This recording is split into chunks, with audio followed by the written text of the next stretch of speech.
Hello everyone, welcome back to our channel. Today we are going to complete our next unit of biology series जो कि है हमारी that is our unit 9.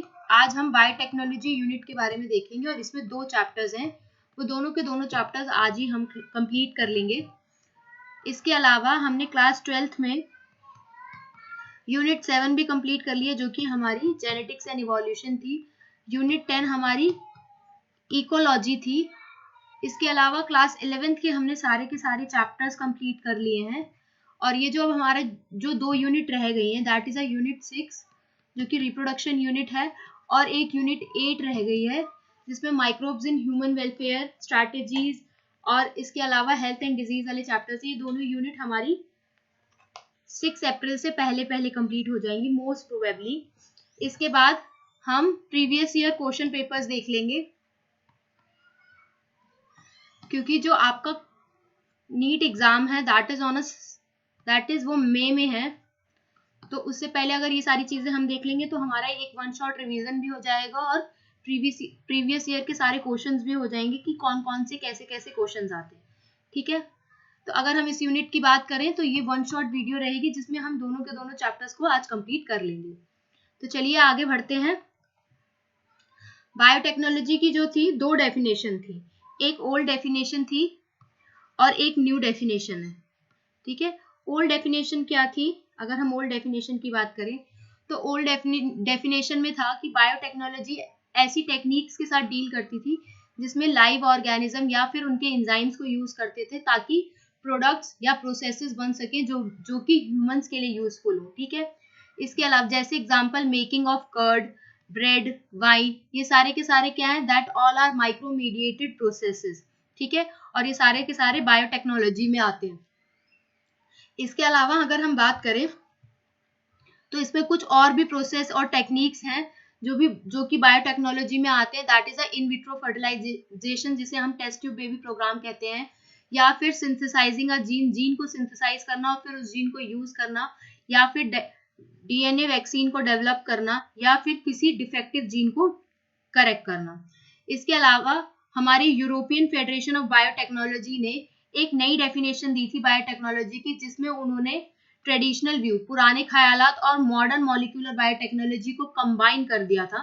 ठीक है, तो उनके हिसाब से क्या डेफिनेशन थी? That is the integration of a natural resources and organisms, cells and parts thereof and a molecular analogue for products and services. मतलब नेचुरल रिसोर्सेज का इंटीग्रेशन कर देना या फिर ऑर्गेनिज्म का कर देना या फिर सेल के लेवल पे कर देना या फिर ऑर्गेनिज्म के पार्ट्स का कर देना या फिर मॉलिक्यूलर एनालॉग मींस डीएनए और आरएनए लेवल पे कर देना. किसके लिए? प्रोडक्ट्स और सर्विसेज के लिए. अगर हम बायोटेक्नोलॉजी की प्रिंसिपल की बात करें तो इसमें हमारी दो टेक्निक है, एक हमारी जेनेटिक इंजीनियरिंग है. तो अगर हम जेनेटिक इंजीनियरिंग की बात कर रहे हैं तो हम देख लेते हैं who was the father of a genetic engineering. अगर हम फादर की बात करें that is a father of a genetic engineering, वो थे हमारे दैट इज अ पॉल बर्ग. ठीक है, जिन्होंने क्या बताया था? पॉल बर्ग ने क्या बताया था? अगर हम पॉल बर्ग की बात करें that is transfer a gene, एक जीन ट्रांसफर किया था. क्या जीन था? That is S40 virus. कहां पर? ई कोलाई में, into a E coli with the help of, किसकी हेल्प से? बाया लैम्डा फेज की हेल्प से. ठीक है, सो जेनेटिक इंजीनियरिंग में क्या होता है? जेनेटिक इंजीनियरिंग में होता है कि जब कभी हम जेनेटिक मटेरियल में कोई भी चेंजेस ला दे, ऑल्टर का मतलब क्या होता है? That is change. ठीक है, ऑल्टर का मतलब होता है चेंज. अगर हम जेनेटिक इंजीनियरिंग में मतलब जेनेटिक मटेरियल में कोई भी चेंज ला दे और उसके बाद उसे होस्ट ऑर्गेनिज्म में इंट्रोड्यूस करें और फिर हमें देखने को मिले कि होस्ट ऑर्गेनिज्म का जो फिनोटाइप है वो क्या हो गया है? चेंज हो गया है, तो उसको हम जेनेटिक इंजीनियरिंग कहते हैं. क्लियर है क्या होती है जेनेटिक इंजीनियरिंग? मतलब ऐसी टेक्निक जिसमें हम जेनेटिक मटेरियल या तो डीएनए है या आरएनए है उसकी केमिस्ट्री को चेंज कर दें और उसको फिर होस्ट ऑर्गेनिज्म में इंट्रोड्यूस कर दें ताकि जब हम उसे इंट्रोड्यूस करें तो हमें देखने को मिले कि जो होस्ट ऑर्गेनिज्म का फिनोटाइप है वो चेंज हो गया है. इसके बाद जो दूसरी टेक्निक थी वो थी हमारी बायो प्रोसेस इंजीनियरिंग, जिसमें हमें साफ सफाई मेंटेन करनी होती है. That is a maintenance of sterile ambience. मतलब माइक्रोबियल कंटामिनेशन फ्री, ऐसी जगह जहां पे माइक्रोब्स ना प्रेजेंट हो, स्टेराइल कंडीशन को मेंटेन करना कहाँ पे, केमिकल इंजीनियरिंग प्रोसेस में, ताकि वहां पर सिर्फ डिजायर्ड माइक्रोब या यूक्रियोटिक सेल ही लार्ज क्वांटिटीज में प्रोड्यूस हो सके और बायोटेक्नोलॉजिकल प्रोडक्ट्स को मैन्युफैक्चर कर सके। ठीक है, सिर्फ डिजायर्ड माइक्रोब्स रहे और जो अनडिजायरेबल है वो ना रहे, इसीलिए स्टेराइल कंडीशन मेंटेन की जाती है। और वो डिजायर्ड माइक्रोब्स इस लार्ज क्वांटिटी में प्रोड्यूस हो ताकि बायोटेक्नोलॉजिकल प्रोडक्ट जो है उनका मैन्युफैक्चरिंग हो सके। तो कौन कौन से बायोटेक्नोलॉजिकल प्रोडक्ट्स की बात की गई है, like antibiotics, vaccine, enzyme etcetera. ठीक है, इसके अलावा अगर हम देखें तो यहाँ पे सेक्सुअल रिप्रोडक्शन और एसेक्सुअल रिप्रोडक्शन के बारे में लिखा है कि इसमें क्या होता है। अगर हम सेक्सुअल रिप्रोडक्शन और एसेक्सुअल रिप्रोडक्शन की बात करते हैं तो जो सेक्सुअल रिप्रोडक्शन होता है वो वेरिएशन को मेंटेन करता है। किसको मेंटेन करता है, दैट इज वेरिएशन को। ठीक है, अगर देखो फॉर्मर प्रोवाइड्स, अगर हम एडवांटेज देखें सेक्सुअल रिप्रोडक्शन का और एसेक्सुअल रिप्रोडक्शन का, तो जो हमारा फॉर्मर मतलब सेक्सुअल रिप्रोडक्शन की बात हो रही है, ये वेरिएशन को मेंटेन करता है या फिर एक यूनिक कॉम्बिनेशन बनाता है फॉर्मुलेशन से। ठीक है, जेनेटिक सेटअप से एक नया कॉम्बिनेशन बनाता है जो कि बेनिफिशियल हो सकता है ऑर्गेनिज्म के लिए या फिर पॉपुलेशन के लिए। ठीक है, अगर हम इसके अलावा बात करें एसेक्सुअल रिप्रोडक्शन की, तो एसेक्सुअल रिप्रोडक्शन का काम होता है जेनेटिक इंफॉर्मेशन को प्रिजर्व करना। ठीक है, सो अगर हम दोनों का कंपैरिजन देखें तो सेक्सुअल रिप्रोडक्शन होता है permits variation, whereas asexual reproduction preserve the genetic information. ठीक है, ट्रेडिशनल हाइब्रिडाइजेशन प्रोसीजर में क्या होता था, जो पहले के हाइब्रिडाइजेशन प्रोसीजर्स थे उसमें हम प्लांट्स और एनिमल ब्रीडिंग करते थे, मतलब सुपीरियर एनिमल्स या प्लांट्स ले लेते थे और उनकी आपस में ब्रीडिंग करा देते थे। उसकी वजह से क्या होता था, very often lead to an inclusion and multiplication of undesirable gene along with the desired gene।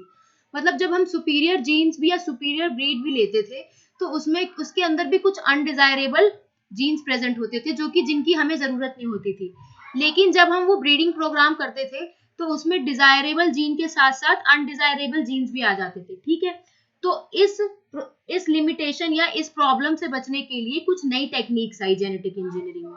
ठीक है, ताकि वो अनडिजायरेबल जीन्स जो है वो ना आए, उसके लिए क्या आया कि हमें पहले रिकॉम्बिनेंट डीएनए बनाना है, फिर इसके बाद उसकी जीन क्लोनिंग करनी है, फिर जीन ट्रांसफर करना है, जिसकी वजह से हम इस लिमिटेशन से ओवरकम कर पाए, जहां पे हमने देखा कि सिर्फ डिजायरेबल जीन्स देखने को मिलते हैं बिना अनडिजायरेबल जीन्स को इंट्रोड्यूस करे टारगेट ऑर्गेनिज्म के अंदर। ठीक है, तो जब हम रिकॉम्बिनेंट डीएनए बनाएंगे, जीन क्लोनिंग करेंगे, जीन ट्रांसफर करेंगे, तो उस कंडीशन में क्या होगा, उस कंडीशन में ये होगा कि हमारे जो अनडिजायरेबल जीन्स हैं जिनकी हमें जरूरत नहीं है ऑर्गेनिज्म के अंदर, तो वो हमें देखने को नहीं मिलेंगे, हमें सिर्फ डिजायरेबल जीन्स देखने को ही मिलेंगे। So this is all about, इसमें इतना ही लिखा हुआ है। अगर हम आगे देखें, ठीक है, तो यहाँ पे क्या है, अगर हम यहाँ देखें तो यहाँ पर है कि जो हमारा रिकॉम्बिनेंट डीएनए होता है, ठीक है, दैट इज आर डीएनए, इसी रिकॉम्बिनेंट डीएनए को यहाँ पे एलियन डीएनए भी लिखा हुआ है। ठीक है, तो ये जो हमारा रिकॉम्बिनेंट डीएनए या आर डीएनए जो होता है ये अपने आप तो मल्टीप्लाई नहीं हो सकता। ठीक है, ये अपने आप मल्टीप्लाई नहीं हो सकता। ठीक है, तो इसके लिए हमें क्या करना पड़ता है, इसके लिए हमें इसे इनहेरिटेंट करना पड़ता है होस्ट डीएनए में। ठीक है, होस्ट के डीएनए में इस रिकॉम्बिनेंट डीएनए को इनहेरिटेंट करना पड़ता है। ठीक है, जहां पे उसके पास, इस होस्ट डीएनए के पास ये एबिलिटी होती है कि ये रेप्लिकेट कर सके। ठीक है, क्योंकि इसके पास क्या प्रेजेंट होता है, ड्यू टू प्रेजेंस ऑफ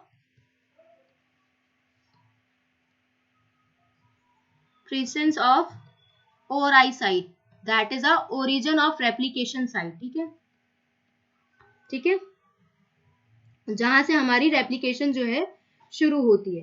तो जो हमारा एलियन डीएनए होता है, मतलब रिकॉम्बिनेंट डीएनए होता है, ये हमारे होस्ट के डीएनए के साथ क्या हो जाएगा, आपस दोनों क्या हो जाएंगे, लिंक हो जाएंगे। ठीक है, लिंक होने के बाद जब ये आपस में लिंक हो जाएंगे फिर ये रेप्लिकेट करने लगेंगे और मल्टीप्लाई करेंगे किसके साथ, अलोंग विद होस्ट के डीएनए के साथ, होस्ट डीएनए के साथ, ठीक है, जिसे हम क्या कहते हैं, दैट इज क्लोनिंग। यही क्लोनिंग होती है, मतलब जहां पे हमारी मल्टीपल कॉपीज बन रही हो, ठीक है। So this is all about a cloning. समझ में आ गया। जो हमारा रिकॉम्बिनेंट डीएनए होता है, दोबारा देख लेते हैं यहाँ पे, जो हमारा एक जस्ट अ सेकेंड, जो हमारा रिकॉम्बिनेंट डीएनए होता है या फिर उसी को एलियन डीएनए भी कह रहे हैं, तो उसके पास ये नहीं होता है कि वो अपने आप मल्टीप्लाई हो सके या फिर रेप्लिकेट हो सके, ठीक ठीक है।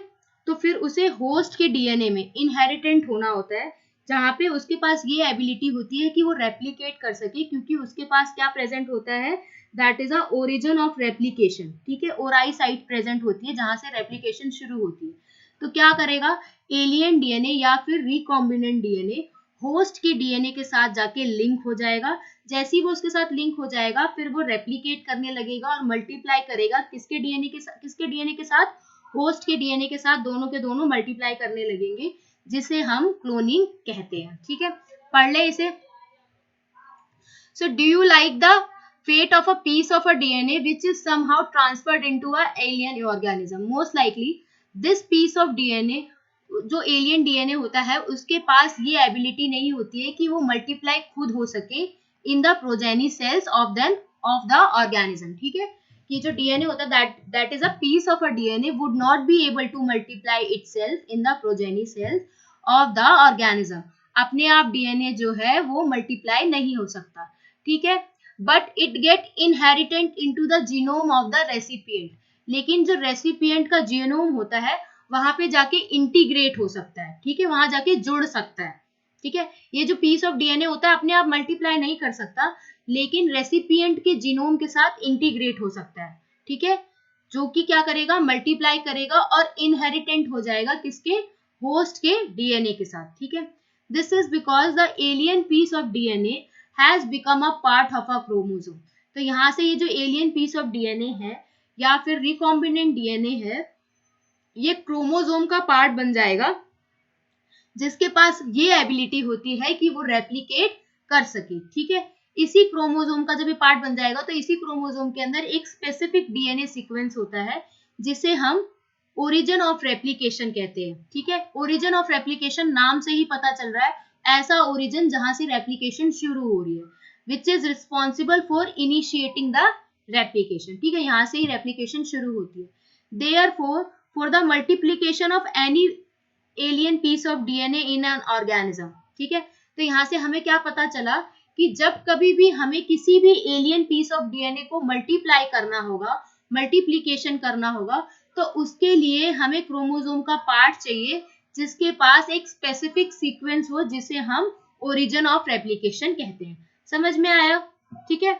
तो जब कभी भी हमें किसी भी एलियन पीस ऑफ डीएनए या फिर रिकॉम्बिनेंट डीएनए को मल्टीप्लाई करना है, इसे हम दूसरे हाईलाइट से मार्क कर लेते हैं, that is a green one, कि जब कभी भी हमें मल्टीप्लिकेशन करना है किसी भी एलियन पीस ऑफ डीएनए को, तो उसके लिए हमेशा ऐसा पार्ट ऑफ क्रोमोसोम प्रेजेंट होना चाहिए जिसके पास एक स्पेसिफिक सीक्वेंस हो, जिसे हम ओरिजिन ऑफ रेप्लिकेशन कहते हैं, मतलब that is responsible for initiating replication, ठीक है। तो फिर क्या होगा, यहां तक हमें पता चल गया कि हमें किसकी जरूरत है। तो इसके बाद क्या होगा, अगर हम इसके बाद देखें, इसके बाद ये होगा कि जो हमारा एलियन डीएनए है, ठीक है, वो लिंक हो जाएगा किसके साथ, ओरिजिन ऑफ रेप्लिकेशन के साथ, so that alien piece of DNA जो है वो रेप्लिकेट होने लगेगा, ठीक है। कहां पर, अपने आप ही रेप्लिकेट होने लगेगा, कहां पर, होस्ट ऑर्गेनिज्म के अंदर, जिसे हम क्या कहते हैं, क्लोनिंग कहते हैं, ठीक है। और making multiple identical copies, cloning का मतलब क्या होता है, आइडेंटिकल कॉपीज, एक जैसी कॉपीज बनाता है ऑफ एनी टेम्पलेट डीएनए के लिए, ठीक है, ठीक है, यहां तक क्लियर है। नेक्स्ट हम आगे बढ़ते हैं। अगर हम आगे की बात करें, तो यहाँ पे अगर हम क्लोनिंग की ही बात करते हैं, जस्ट अ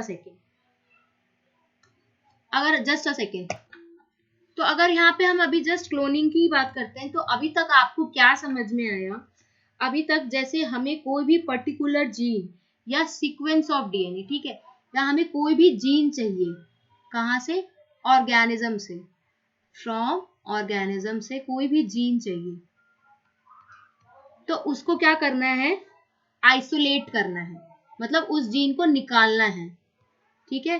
तो कैसे निकालेंगे, जैसे आइसोलेट करेंगे विद द हेल्प ऑफ, किसकी हेल्प से, कौन से एंजाइम की हेल्प से, दैट इज एंडोन्यूक्लियस एंजाइम की हेल्प से, एंडो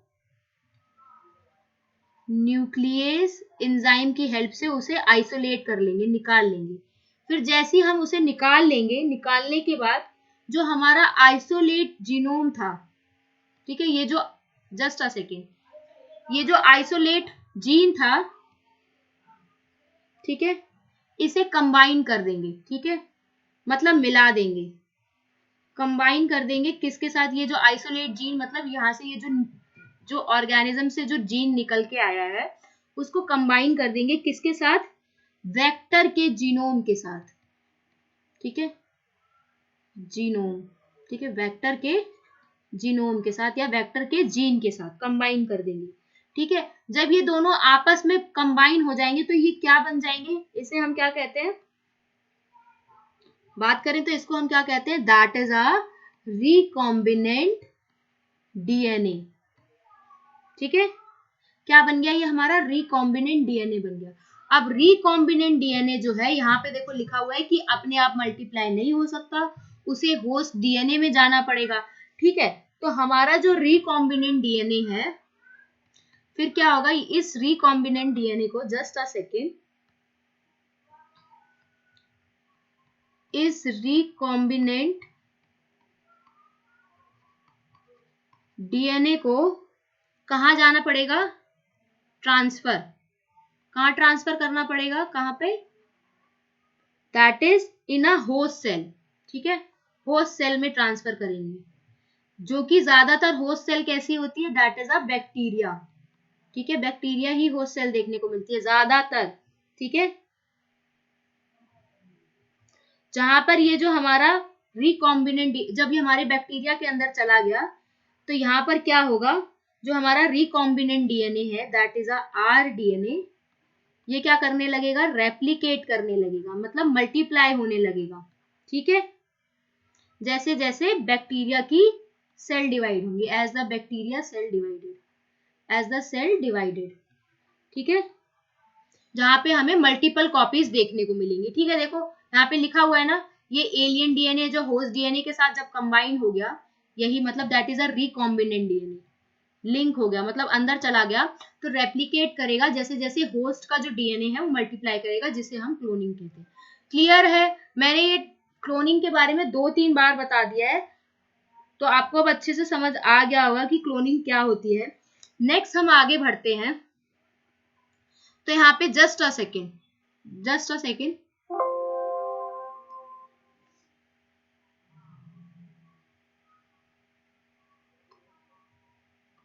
एक जस्ट अ सेकेंड, यहाँ पे मुझे एक स्लाइड ऐड ऑन करनी पड़ेगी। तो अगर यहाँ पे हम देखें तो यहाँ पर अभी हमें इस नेक्स्ट वाले पैराग्राफ के बारे में पढ़ना है कि इसमें क्या गिवन है। तो यहाँ पे हम देख लेते हैं, ये हमारा क्लोनिंग कंप्लीट हो गया, ठीक है। तो जब हमारा क्लोनिंग हो गया तो अब हमें जीन का ट्रांसफर कैसे करना पड़ेगा, that is a gene transfer. अगर हम जीन ट्रांसफर की बात करें तो अगर हमें होस्ट के अंदर जीन को ट्रांसफर करना है तो उसके लिए हमें एक वेक्टर की रिक्वायरमेंट होगी, ठीक है, there is a requirement of a vector, ठीक है। और ज्यादातर ये जो वेक्टर होता है वो क्या होता है, दैट इज अ प्लाज्मिड, ठीक है। ज्यादातर हम कौन सा वेक्टर लेते हैं, प्लाज्मिड। तो ये जो प्लाज्मिड होता है वो क्या होता है, that is small circular double stranded, ठीक है, सेल्फ रेप्लिकेटिंग,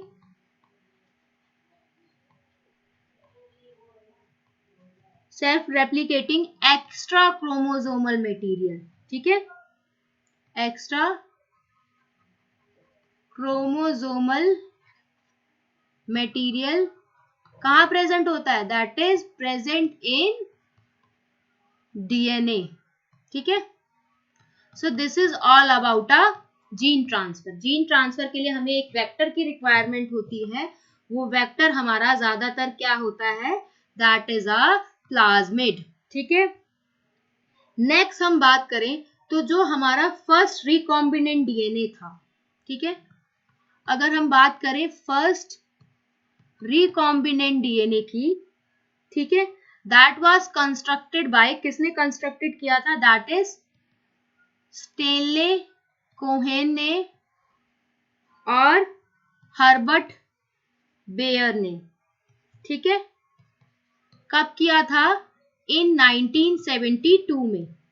ठीक है, जहां पे उन्होंने क्या किया था? Linking a gene coding for antibiotic resistant with a plasmid of, जहां पे इन्होंने क्या किया था?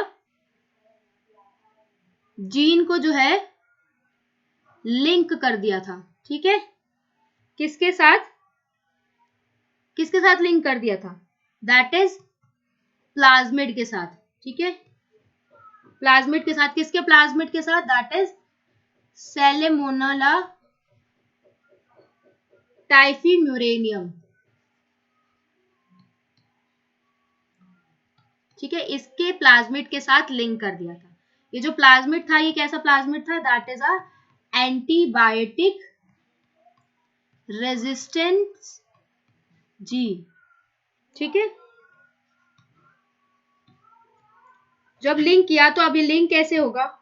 ठीक है, इसको देखें तो यहाँ पे हमें जैसे एंटीबायोटिक रेजिस्टेंट जीन जो चाहिए, ठीक है, तो इसको हमें क्या करना है? अगर हम स्टेप्स देखें, ठीक है, तो ये जो जीन है इसका हमें आइसोलेशन करना है। ठीक है, that is isolation of desirable gene. ठीक है, कैसा जीन चाहिए हमें?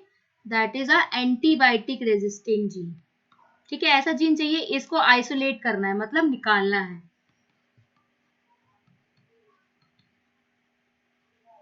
ऐसा जीन चाहिए तो इसको हमने निकाल लिया।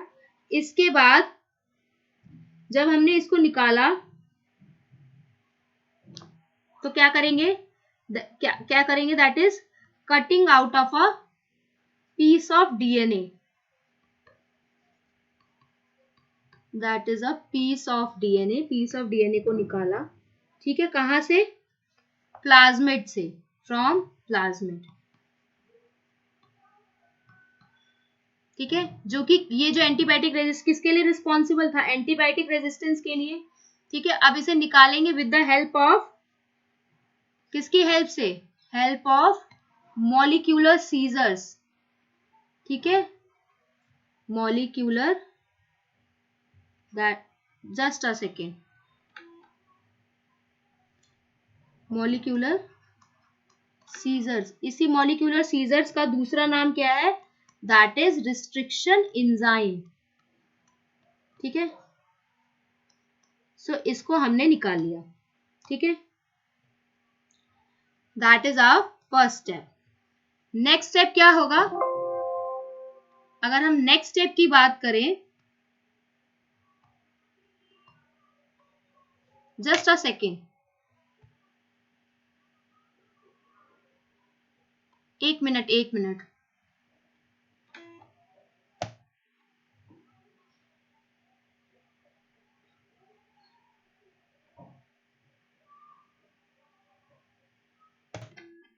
सॉरी, वो अपने आप पीछे स्लाइड चली गई थी। तो यहाँ पे हम क्या देख रहे थे? ये हमारा फर्स्ट स्टेप हो गया, that is isolation of a desirable gene. हमें जो डिजायरेबल जीन का आइसोलेशन करना है, वो हम आइसोलेशन कैसे करेंगे? अगर हम इस आइसोलेशन की बात करें तो इस डिजायरेबल जीन को कैसे निकालेंगे? कौन कौन सी जीन निकाली है हमें? That is a antibiotic resistant gene. तो इसे कैसे निकालना है? हमें प्लाज्मिड से एक cutting out of a piece of DNA निकालना है। दैट इज प्लाज्मिड से ऐसा डीएनए निकालना है with the help of a molecular scissor. ठीक है, उसे कट करना है उस डीएनए को, किसकी हेल्प से? मॉलिक्यूलर सीजर की हेल्प से, जिसे हम रिस्ट्रिक्शन एंजाइम भी बोलते हैं। ठीक है, ये हमारा फर्स्ट स्टेप हो गया। नेक्स्ट क्या होगा?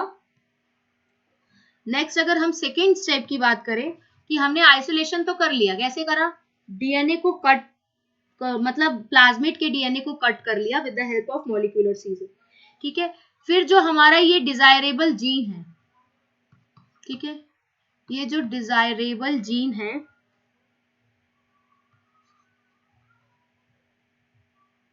ठीक है, जो भी हमें चाहिए, दैट एक सेकेंड,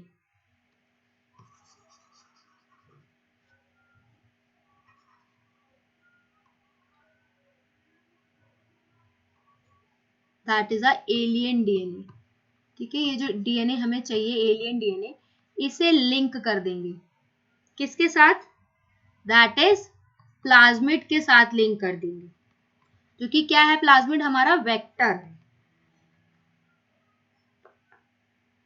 ठीक है।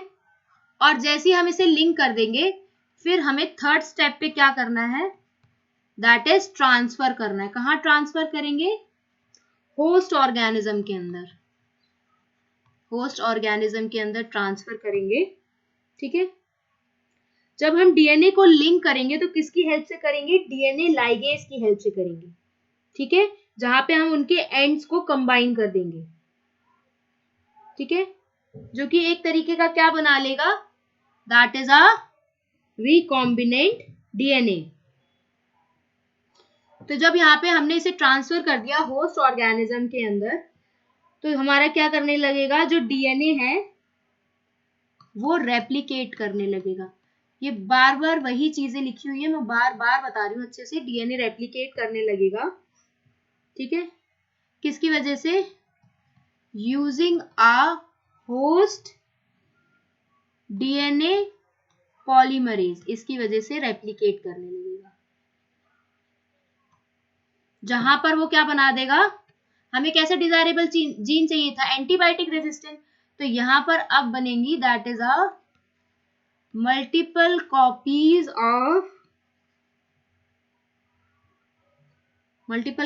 ऑफ एंटीबायोटिक रेजिस्टेंस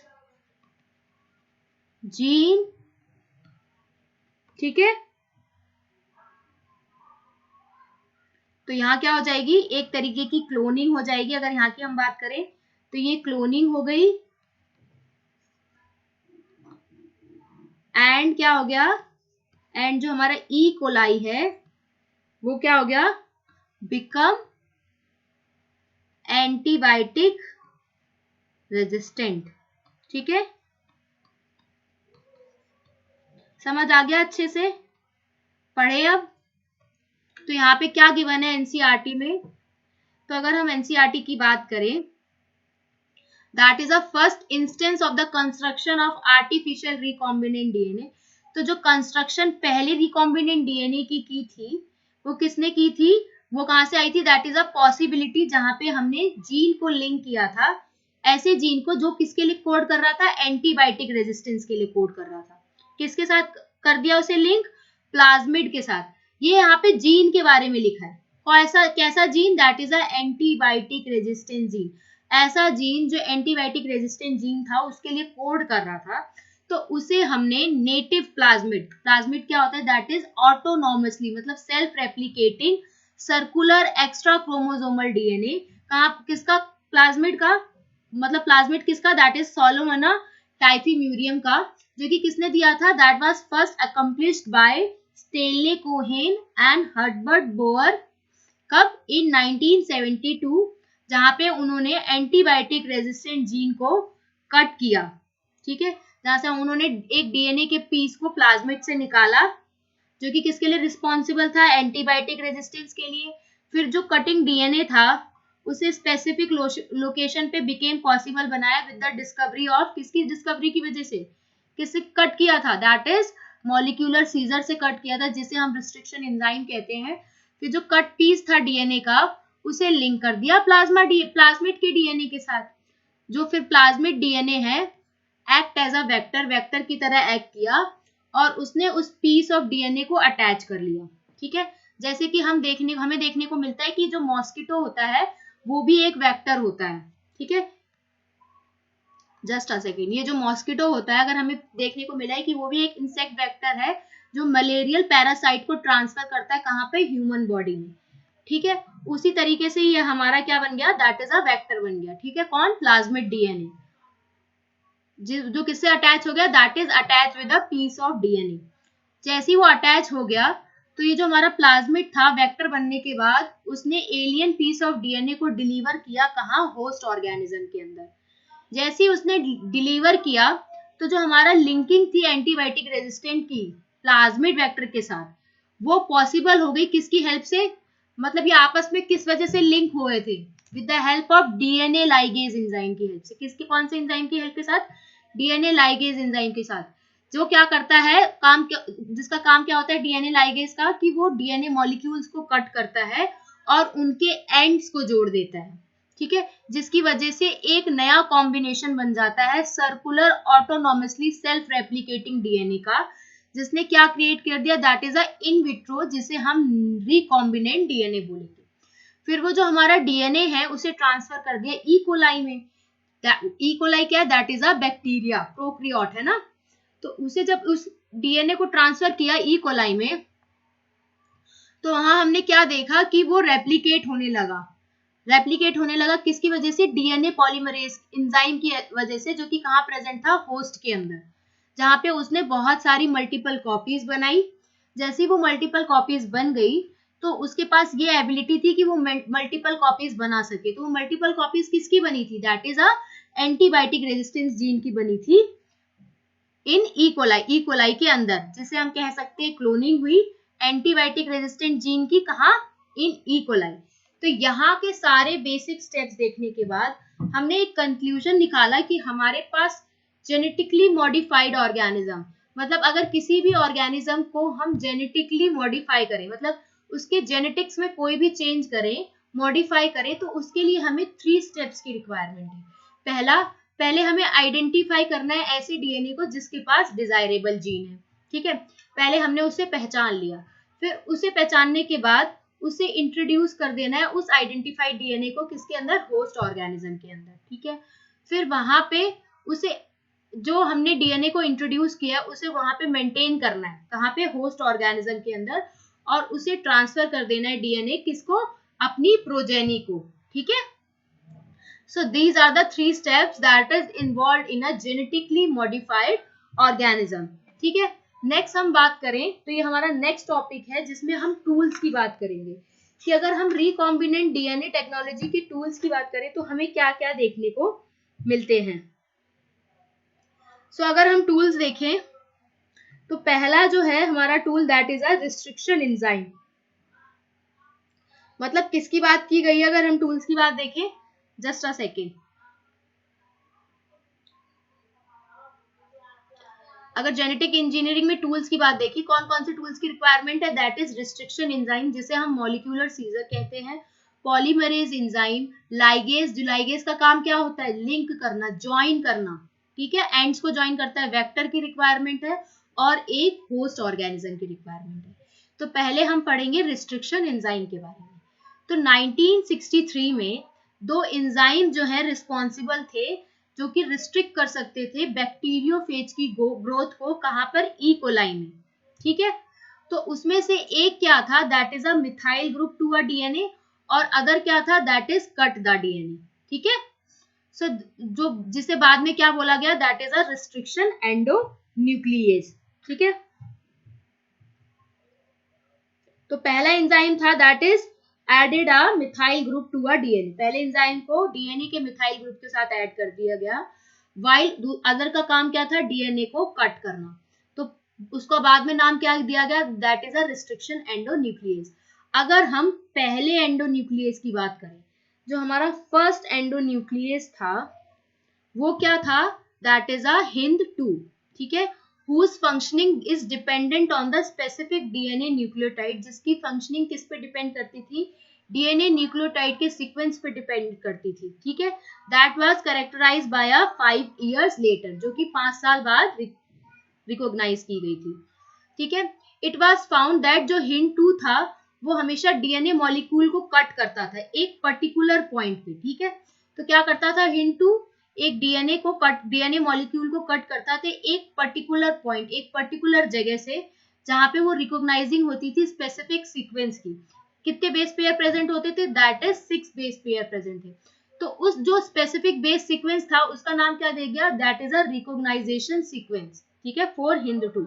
तो हिंद 2 का काम क्या था? वो डीएनए मॉलिक्यूल को एक स्पेसिफिक जगह से कट करता था, दैट इज जहां पे वो एक उसे स्पेसिफिक सीक्वेंस देखने को मिलती थी। कैसी स्पेसिफिक सीक्वेंस होती थी? 6 बेस पेयर की स्पेसिफिक सीक्वेंस होती थी। उस 6 बेस पेयर की सीक्वेंस का नाम क्या रख दिया? That is a recognisation sequence. ठीक है, beside Hind 2 today we know more than 900 restriction enzyme. तो हिंद 2 के अलावा आज हम कितने रिस्ट्रिक्शन एंजाइम को जानते हैं? मोर देन 900 को। ठीक है, that have been isolated from, जो कि कहां से आइसोलेट हुए? 230 स्ट्रेन ऑफ बैक्टीरिया के। कितने बैक्टीरिया के स्ट्रेन से? 230 बैक्टीरिया स्ट्रेन से हमें 900 रिस्ट्रिक्शन एंजाइम देखने को मिले हैं। ठीक है, सो यहाँ पे अभी हमने क्या देखा, अगर उसको हम लिखें, ठीक है, तो जो हमारा फर्स्ट, एक जस्ट अ सेकेंड, जो हमारा फर्स्ट रिस्ट्रिक्शन एंडोन्यूक्लियस था, वो क्या था? दैट इज अ हिंद 2। ठीक है, इसका काम था, क्या था फर्स्ट हिंद 2 का? कि ये, जस्ट अ सेकेंड, इस हिंद 2 का काम क्या था? एक स्पेसिफिक साइट से कट करता था। किसे कट करता था? That is a DNA molecule को। ठीक है, जहां पे क्या प्रेजेंट होते थे? 6 बेस पेयर, और वो क्या शो करते थे? That is a specific sequence show करते थे। वो 6 बेस पेयर सीक्वेंस शो करते थे, जिसका स्पेसिफिक सीक्वेंस का क्या नाम दिया? That is recognition sequence.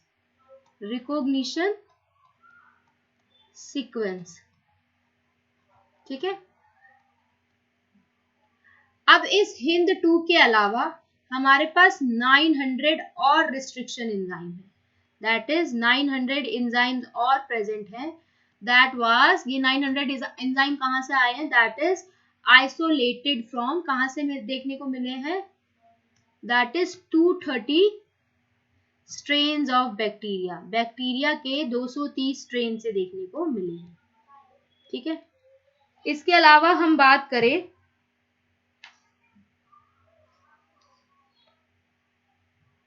तो यहाँ पे ये जो नेक्स्ट पैराग्राफ है वो ई कोराई के बारे में लिखा है। ठीक है, किसके बारे में लिखा है? That is a E Core i के बारे में। सो ये जो हमारा ई कोराई होता है, ई कोराई, ठीक है, इन लेटर्स के अपने अपने मीनिंग होते हैं। ये जो ई होता है, अगर इसकी बात करें तो ये होता है हमारा genus, that is a escherichia coli होता है ना, हाँ, ये होता है जीनस। और ये जो होता है को, ये क्या होता है? दैट इज, अगर हम सेकंड लेटर की बात करें तो दैट इज अ स्पीशीज। ठीक है, वेयर एज जो हमारा आर है वो हम यूज करते हैं स्ट्रेन के लिए, और ये जो आई है ये होता है दैट इज अ ऑर्डर। तो अगर, ठीक है, समझ में आ गया? तो अगर हमें इसे पूरा लिखना हो तो हम इसको ऐसे भी लिख सकते हैं, दैट इज अ जीनस, क्या हो जाएगा? दैट इज अ इस्चराई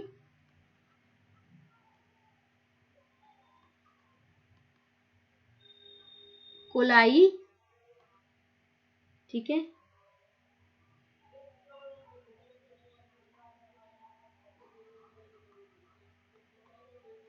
ठीक है, सो वही देखते हैं अब क्या लिखा है यहाँ पे। Let's read out NCERT paragraph. ये जो एंजाइम का नाम होता है जिसमें फर्स्ट लेटर जो होता है वो जीनस का होता है, सेकेंड लेटर जो होता है वो स्पीशीज का होता है। ठीक है, कि कहाँ किस स्पीशीज से देखने को मिला। दैट इज, अगर हम ई कोराई की बात करें तो वो कहाँ से मिला है? दैट इज इस्चर कोलाई RV13 से। तो ई कोराई के अंदर हमारा जो आर लेटर है, ठीक है, वो क्या होता है, दैट इज अ स्ट्रेन होता है। और ये जो आई, जो रोमन में आई लिखा हुआ है, वो किसे इंडिकेट करता है, ऑर्डर को, ठीक है, कि कौन ऑर्डर को, कि in the enzyme were isolated from that strain of bacteria. Order का मतलब क्या, कि कौन से एंजाइम से आइसोलेट हुआ है, कौन से बैक्टीरिया के स्ट्रेन के एंजाइम से आइसोलेट हुआ है। अगर हम रिस्ट्रिक्शन एंजाइम की बात करें तो that is belong to a large class of enzyme, जिसके अंदर, जिसे हम क्या कहेंगे, दैट इज न्यूक्लियस कहेंगे। इसके अंदर हमें दो तरीके के न्यूक्लियस देखने को मिलते हैं, एक्सो न्यूक्लियस और एंडो न्यूक्लियस, ठीक है। नाम से पता चल रहा है, एक्सो मतलब ये न्यूक्लियोटाइड को रिमूव करेगा डीएनए के एंड से, मतलब बाहर की तरफ से। वेयर एज एंडो न्यूक्लियस की बात करें तो ये specific position with in a DNA, मतलब अंदर की तरफ, डीएनए के अंदर की तरफ से रिमूव करेगा, ठीक है। और एक्सोन्यूक्लियस जो है वो न्यूक्लियोटाइड को कहां से रिमूव करेगा, डीएनए के एंड से, मतलब बाहर से। तो ईच रिस्ट्रिक्शन एंडोन्यूक्लियस की बात करें, that is inspecting the length of a DNA sequence, ठीक है, जहां पे हमें एक स्पेसिफिक, जो डीएनए की लेंथ होती है वो तो बहुत बड़ी होती है, तो रिस्ट्रिक्शन एंडोन्यूक्लियस का काम क्या होता है, एक स्पेसिफिक रिकॉग्नाइजेशन सीक्वेंस देखेगा, ठीक है, जो कि डीएनए के साथ बाइंड करेगी और उसे वहां से कट कर देगा, ठीक है, एक स्पेसिफिक पोजीशन से। तो ईच रिस्ट्रिक्शन एंडोन्यूक्लियस रिकॉग्नाइजेज अ पैलिड्रोमिक न्यूक्लियोटाइड सीक्वेंस। जो अभी तक हम रिकॉग्नाइजेशन सीक्वेंस की बात कर रहे थे, वो कौन सी रिकॉग्नाइजेशन सीक्वेंस होगी, that is a palindromic nucleotide sequence, ठीक है। ये जो हमारी पैलिड्रोमिक न्यूक्लियोटाइड सीक्वेंस होती है वो क्या होती है, ऐसे लेटर्स जो आगे से भी पढ़ने में सेम हो, दैट इज अ मलयालम, और अगर हम इस बैकवर्ड साइड से पढ़े तो भी वो हमारा मलयालम निकल के आए, ठीक है। That is a word is a palindrome where the same word is read in both direction. जब हम प्रोनाउंसिएशन करें तो दोनों डायरेक्शन से सेम प्रोनाउंसिएशन है। So the palindrome in a DNA in a sequence of a base pair that reads one of the two strands when the orientation reading is kept the same, ठीक है। तो अगर हम किसी भी direction से पढ़े तो दोनों डायरेक्शन से हमें देखने को मिले, ठीक है। तो यहाँ पे हमारा लिया हुआ है, दैट इज अगर 5' to 3' की बात करें तो that is a GAATCC, whereas अगर हम इसकी बात करें, वेयर एज अगर just a second, whereas अगर हम इसकी बात करें 3' से तो वो हमारा हो जाएगा दैट इज अ CTTAG, ठीक है। तो रिस्ट्रिक्शन एंजाइम का काम क्या होता है, डीएनए स्ट्रैंड को सेंटर से थोड़ा सा, सेंटर मतलब फ्रॉम सेंटर से नहीं, सेंटर से थोड़ा अवे, सेंटर से थोड़ा दूरी पे कट करता है, जहां से दोनों स्ट्रैंड जो है वो एक दूसरे के अपोजिट होते हैं, ठीक है। So there are overhanging stretches, जहां पे हमें ओवरहैंगिंग स्ट्रेचेस देखने को मिलेंगे, जिन्हें हम क्या कहते हैं, that is a sticky and, ठीक है। इनका नाम ऐसा क्यों है, बिकॉज इनके पास हाइड्रोजन बॉन्ड होता है, ठीक है, अपने अपने कॉम्प्लीमेंट्री कट पे, जिनकी स्टिकीनेस की वजह से, जो एंड में जो स्टिकीनेस जो होती है वो फैसिलिटेट करती है कि वो एंजाइम डीएनए लाइगेज के साथ मतलब एक्शन कर सके वहां पे। डीएनए लाइगेज का काम क्या होता है, लिंक करना, ठीक है। तो अगर स्टिकीनेस प्रेजेंट होगी तो वो इजिली लिंक कर जाएगा। तो रिस्ट्रिक्शन एंडोन्यूक्लियस जो होता है that is used in a genetic engineering. इसे हम जेनेटिक इंजीनियरिंग में यूज करते हैं ताकि हम क्या बना सके, एक रिकॉम्बिनेंट मॉलिक्यूल ऑफ डीएनए बना सके, जो कि किसका कंपोजिशन होता है, that is which are composed of a DNA from different sources and different genome, ठीक है। When cut by the same restriction enzyme, तो the resultant DNA fragment जो है have the same kind of sticky end। तो अगर एक ही restriction enzyme से हम करते हैं, ठीक है, अगर हमने HindII लिया है और फिर उसी से हम दोबारा कट करते हैं, तो हमें डीएनए फ्रेगमेंट के अंदर एक ही तरीके की स्टिकी एंड देखने को मिलेंगे, कैसे, सेम काइंड के, ठीक है। और फिर उन स्टिकी एंड्स को कौन ज्वाइन कर सकता है, end to end DNA ligase, ठीक है। स्टिकीनेस क्यों होती है, क्योंकि उसके पास अपने अपने कॉम्प्लीमेंट्री के पास हाइड्रोजन बॉन्ड प्रेजेंट होता है, और वो एंड में स्टिकीनेस इसलिए प्रेजेंट होती है ताकि जो हमारा एंजाइम डीएनए लाइगेज है वो अपना एक्शन जो है वहां पे फैसिलिटेट कर सके, मतलब अपना एक्शन शो कर सके, ठीक है। क्लियर है यहाँ तक। सो अगर यहाँ पे हम देखें, अगर हम एक्शन की बात करें रिस्ट्रिक्शन एंजाइम की, तो जो हमारा एंजाइम है उसने डीएनए को एक ही सेम साइड से कट कर दिया, ठीक है। और यहाँ पे क्या हुआ, दैट इज ई कोराई ने डीएनए को कट किया between the basis of G और टी से व्हेन द सीक्वेंस इज गटाक is present in the DNA. ठीक है, इसका एक निमोनिक देख लो, दिस इज अ गटाक एंड दिस इज अ सटाक। ठीक है, तो यहाँ पे क्या हुआ, ये हमारा प्रेजेंट था, ये हमारा प्रेजेंट था। ठीक है, ये हमारा फॉरेन डीएनए, ये हमारा वेक्टर डीएनए। ठीक है, तो यहाँ ई कोराई आया और यहां से ये इतना कट हो गया। ठीक है, ये हमारा यहाँ पे ये ओवरहैंगिंग दिख रही है, यहाँ पे ये स्टिकी एंड्स, तो ये यहाँ पे जाके ज्वाइंट हो जाएगा, तो ये हमारा रिकॉम्बिनेंट डीएनए होगा। आधा यहाँ से कट गया और आधा यहाँ से कट गया। ठीक है, फिर हमारा डीएनए फ्रेगमेंट जो है that is joint by the sticky ends with the help of DNA ligase enzyme, जो हमारा रिकॉम्बिनेंट डीएनए बना देंगे। ठीक है, वेयर एज अगर हम यहाँ पे बात करें तो हम स्टिकी एंड्स के रिस्ट्रिक्शन एंजाइम की बात कर लेते हैं। ठीक है, अगर हम बात कर रहे हैं that is a restriction enzyme. ठीक है, अगर हम स्टिकी एंड्स की बात कर रहे हैं, स्टिकी एंड तो क्या होते हैं, दैट इज ई कोराई और बाम H1। ठीक है, वेयर एज ब्लंट एंड की बात करें तो that is Eco RV and SMAI। ठीक है, ये आपको नॉलेज के लिए बता रही हूँ। नेक्स्ट हम आगे बढ़ते हैं। तो यहाँ पे हमने क्या देखा, यहाँ पे हमने देखा कि हमें रिस्ट्रिक्शन एंजाइम, अगर हमें किसी भी डीएनए स्ट्रैंड को कट करना है तो सेंटर से थोड़ा दूरी की तरफ पे करेंगे। ठीक है, वैसे यहाँ दिया हुआ है कि हमारा फॉरेन डीएनए था, ये हमारा वेक्टर डीएनए था। वेक्टर डीएनए कौन होगा, दैट इज आवर प्लाज्मिड। ठीक है, तो ये यहाँ पे कट आ गया। ठीक है, तो सेम रिस्ट्रिक्शन एंजाइम ने दोनों को कट कर दिया, इसको भी उसी ने कट किया और इसको भी उसी ने कट किया एक स्पेसिफिक पॉइंट पे।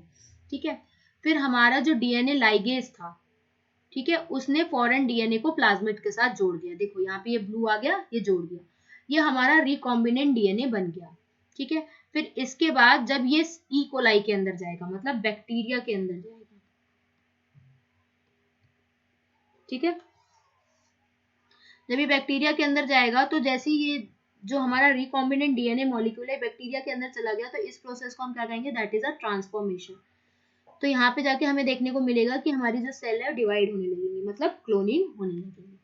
ठीक है, क्लियर है। रिस्ट्रिक्शन एंजाइम कहाँ से कट होगा, सेंटर से थोड़ी दूरी पे, लिटिल अवे। याद रखना स्टिकी एंड्स क्यों कहते हैं, क्योंकि हाइड्रोजन बॉन्ड हैंग कर रहा होता है, और वो स्टिकी एंड्स स्टिकनेस इसलिए होती है ताकि डीएनए लाइगेज जो है अपना एक्शन शो कर सके। ठीक है, अगर सेम रिस्ट्रिक्शन एंजाइम दोनों को कट कर रहा है तो दोनों के अंदर सेम तरीके के स्टिकी एंड्स होंगे, that are joined by the enzyme called DNA ligase.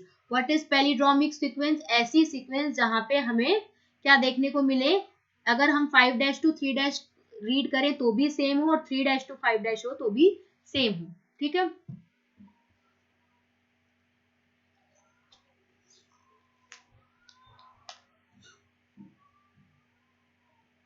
आगे बढ़े तो जो हमारा इसके बाद नेक्स्ट टॉपिक है। ठीक है, तो हमने क्या किया अब तक,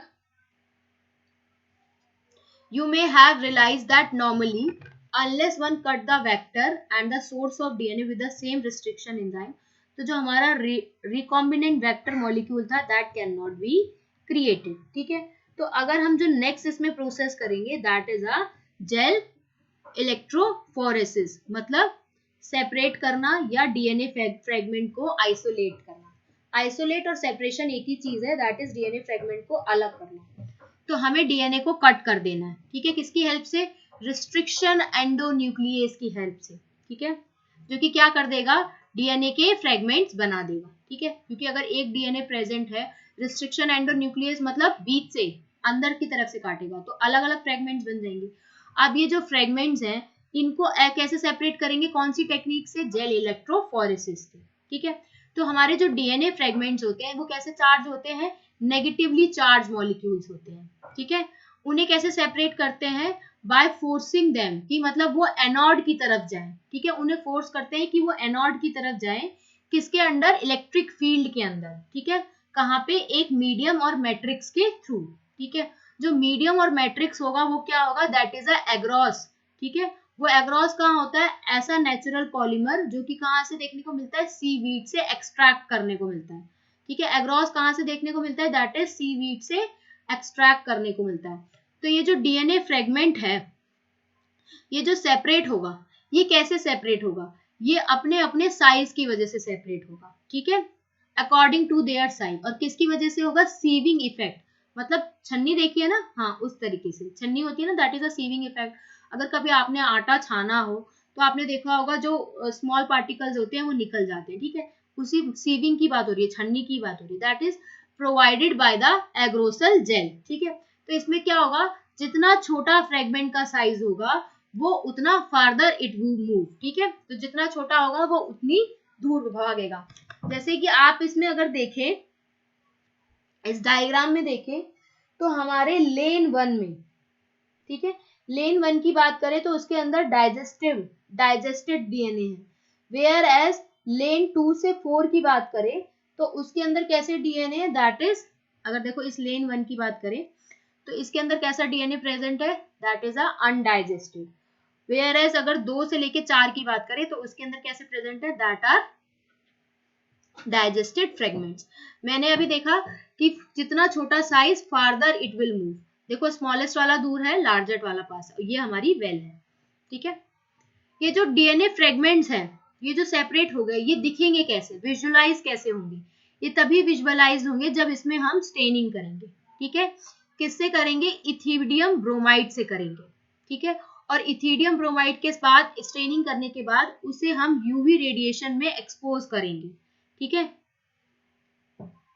क्योंकि जो हमारा प्योर डीएनए है, प्योर डीएनए के फ्रेगमेंट्स हम विजिबल लाइट में नहीं देख सकते बिना स्टेनिंग करें, ठीक है। तो इसी वजह से हमें उन्हें स्टेन करना होगा, विजिबल लाइट में तो देख ही नहीं सकते, और यूवी लाइट में उन्हें एक्सपोज करेंगे, एक्सपोजर करेंगे मतलब रखेंगे। तो हमें एक ब्राइट कलर के ऑरेंज कलर बैंड्स देखने को मिलेंगे डीएनए के, ठीक है। कब, जब हम इथिडियम ब्रोमाइड के साथ स्टेन करेंगे और उसके बाद उसे यूवी लाइट में रखेंगे, एक्सपोज करेंगे। तो ये जो हमारे सेपरेटेड बैंड जो थे डीएनए के, वो वहां से निकल आएंगे, कहां से, एग्रोसल जेल से, ठीक है, और एक्सट्रैक्ट कर लेंगे कहां से, जेल के पीस से। तो इस स्टेप को हम क्या कहते हैं, that is known as elution, ठीक है। इस स्टेप को इल्यूजन कहेंगे, that is separation bands of DNA are cutted out, कहां से निकल आएंगे, एग्रोसल के जेल से निकल आएंगे और अपने आप को जेल के पीस से एक्सट्रैक्ट कर लेंगे। तो ये जो हमारे डीएनए फ्रेगमेंट जो है, इन्हें फिर प्यूरिफाई करना होगा, ठीक है, in this way that they are used in the constructing the recombinant DNA by joining them with the cloning vector। तो ये जो DNA fragments हैं that are purified in this way, ताकि इन्हें हम recombinant DNA के लिए construct कर सके, मतलब यूज करें। कैसे यूज करेंगे, जब इन्हें हम ज्वाइन कर देंगे इन DNA फ्रेगमेंट को किसके साथ, क्लोनिंग वेक्टर के साथ, तो हमारे ये रिकॉम्बिनेंट डीएनए बन जाएंगे, ठीक है, clear. This is all about a gel electrophoresis. Next अगर हम बात करें टूल की, तो हमारा रिस्ट्रिक्शन एंजाइम के बाद जो दूसरा टूल था, दैट इज अ वेक्टर, ठीक है। तो यहीं पे वो वेक्टर के बारे में लिखा है, that is a cloning vector, ठीक है। ये अभी हमारे रिस्ट्रिक्शन एंजाइम के टूल चल रहे हैं, this is a second tool, अभी तक हमारा रिस्ट्रिक्शन एंजाइम पहला ही टूल चल रहा था, ठीक है। तो अगर हम इस टूल की बात करें, नेक्स्ट टूल की,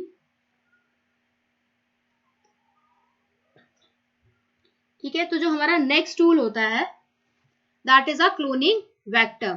इसमें क्या होता है, हम प्लाज्मिड और बैक्टीरियोफेज के बारे में जानते हैं कि इनके पास एबिलिटी होती है कि ये रेप्लिकेट कर सके, कहां पे, बैक्टीरियल सेल के अंदर, ठीक है, independent of the control of chromosomal DNA. Bacteriophage जो होता है, because of their high number पर सेल, हर सेल के हिसाब से इनका नंबर हाई होता है, तो इनके पास have a very high copy number of their genome, तो इनके जीनोम में भी कॉपी नंबर ज्यादा देखने को मिलेगा, कहां पे, that is within a bacterial cell. बहुत सारे ऐसे प्लाज्मिड भी होते हैं, मे हैव ओनली 1 और 2 कॉपीज पर सेल, ऐसे भी प्लाज्मिड होते हैं जहां पे हाई नंबर देखने को नहीं मिलता, एक सेल में सिर्फ 1 या 2 ही कॉपी देखने को मिलती है। वेयर एज कुछ ऐसे प्लाज्मिड भी होती है जहां पे हमें 15 से लेके 100 कॉपी देखने को भी मिलती है एक ही सेल के अंदर, ठीक है। So there number can go even higher, इनका नंबर और भी बढ़ सकता है। If we are able to link a alien piece of DNA, जब ऐसे वेक्टर के साथ हम किसी पीस ऑफ डीएनए को लिंक कर देते हैं विद बैक्टीरियोफेज, या मतलब किसी, जब हम एलियन पीस ऑफ डीएनए को, दैट इज अगर हम बात करें एलियन पीस ऑफ डीएनए की, तो उसे क्लोनिंग वेक्टर के साथ लिंक कर देते हैं, या तो बैक्टीरियोफेज के साथ लिंक कर दे या फिर प्लाज्मा डीएनए के साथ लिंक कर दे, तो वहां पे multiply its number equal to the copy number of the plasmid और बैक्टीरियोफेज, तो वहां पर ये उतना ही मल्टीप्लाई करेगा जितना प्लाज्मिड का कॉपी नंबर होगा, जितना या फिर बैक्टीरियोफेज का कॉपी नंबर होगा।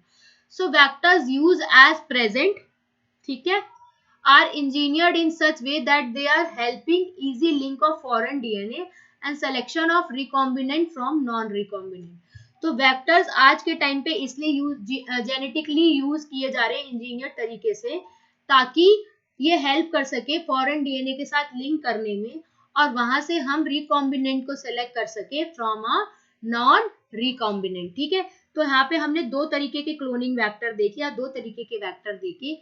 एक देखा that is a bacteriophage, ठीक है, जिसमें हमने देखा कि बैक्टीरियोफेज दो तरीके का हो सकता है, या तो एक या दो पर सेल प्रेजेंट हो सकता है, या फिर 15 से लेके 100 तक पर सेल प्रेजेंट हो सकता है। दूसरा हमने बात किया दैट इज अ प्लाज्मिड के बारे में, ठीक है। सो अब यहाँ पे हम कुछ फीचर्स की बात करेंगे, ठीक है, ठीक है, किसके फीचर्स की बात करेंगे, that are required to facilitate a cloning into a vector, ठीक है। तो उसके अंदर क्या प्रेजेंट होता है, पहला उसके अंदर प्रेजेंट होता है, अगर हम प्लाज्मिड की बात करें तो क्या होता है plasmid, that is a double circular DNA, that is a extra chromosomal unique phenotypic expression to a bacterial cell, ठीक है, उसे हम क्या कहते हैं, दैट इज अ प्लाज्मिड कहते हैं। तो अगर हम प्लाज्मिड देखें तो उसके अंदर क्या प्रेजेंट होगा, एक हमारी साइट प्रेजेंट होगी ओरिजिन ऑफ रेप्लिकेशन, ठीक है, ओराई साइट, ठीक है।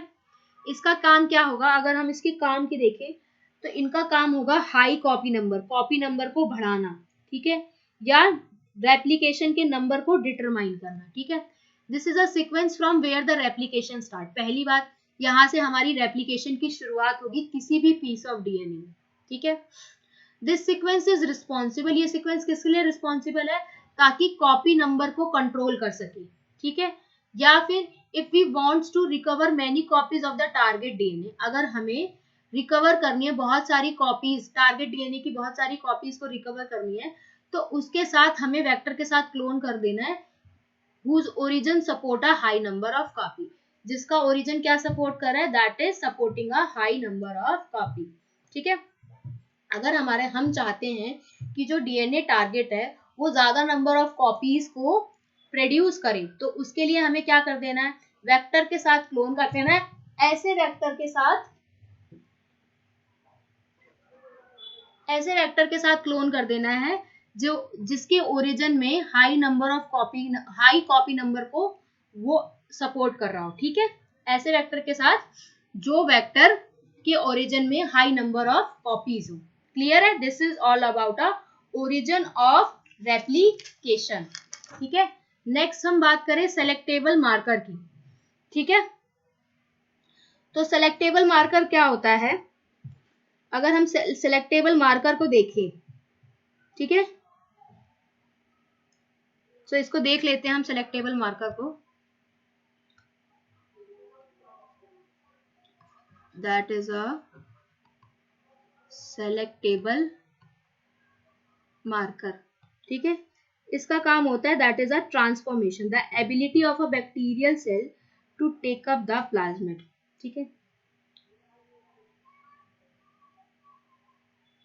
क्या होता है, दैट इज अगर हम यहाँ पे ट्रांसफॉर्मेशन की बात करें, that is a transformation, bacteria की एबिलिटी होना, बैक्टीरियल सेल की एबिलिटी होना, that is a ability of, क्या एबिलिटी होना बैक्टीरियल सेल की, कि वो प्लाज्मिड को ले सकता है या नहीं, the ability of a bacterial cell to take up the plasmid, ठीक है। टेक अप द प्लाज्मिड, ठीक है। सो यहाँ क्या होगा, अब देखो,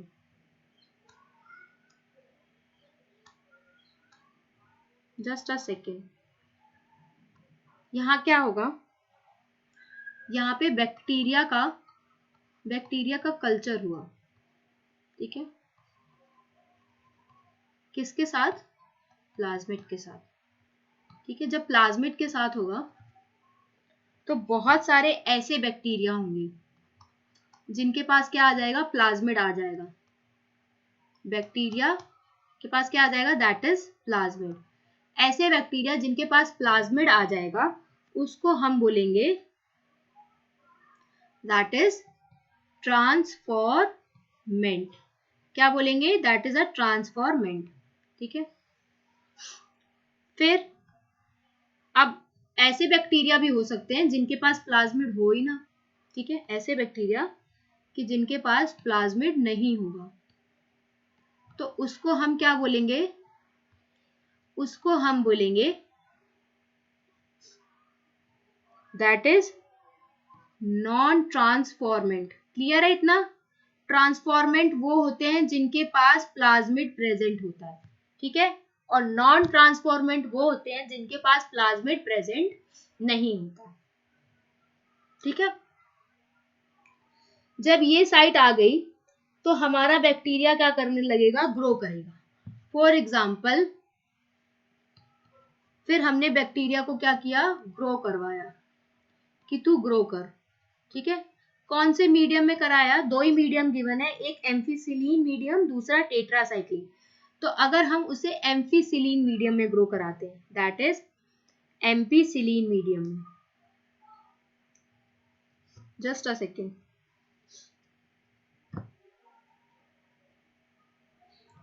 एम्फीसिलीन मीडियम में क्या कराते हैं, ग्रो कराते हैं कि तू ग्रो कर।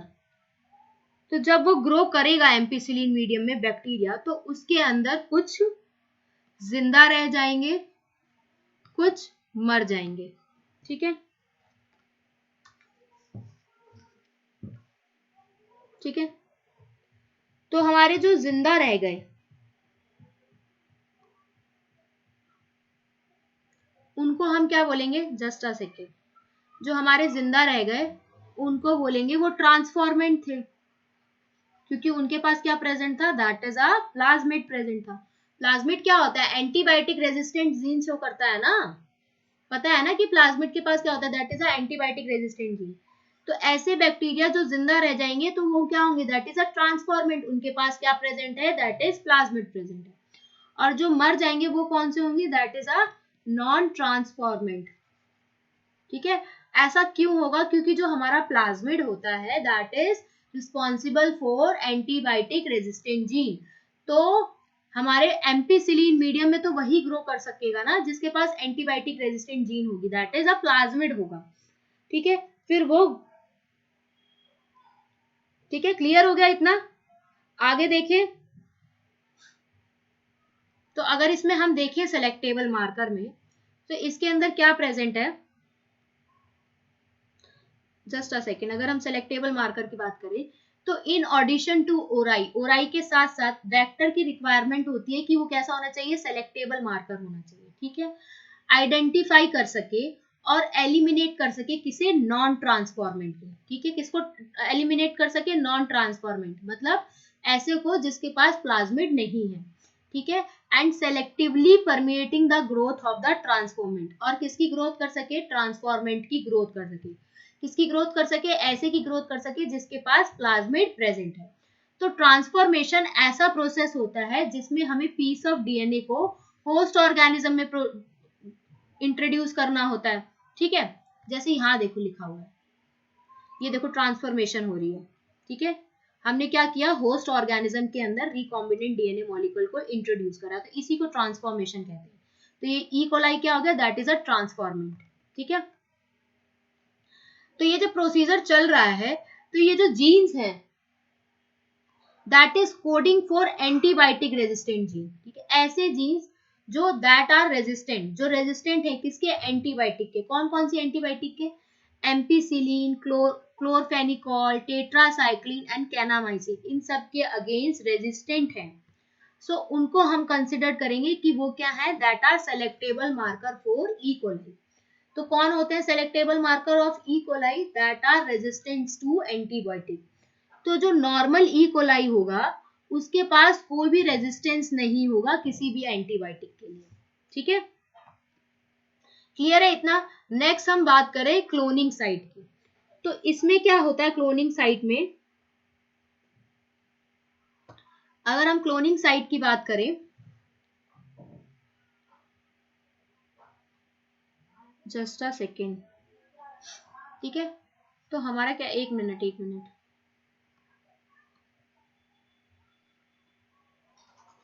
तो नेक्स्ट होगा हमारा that is a cloning site.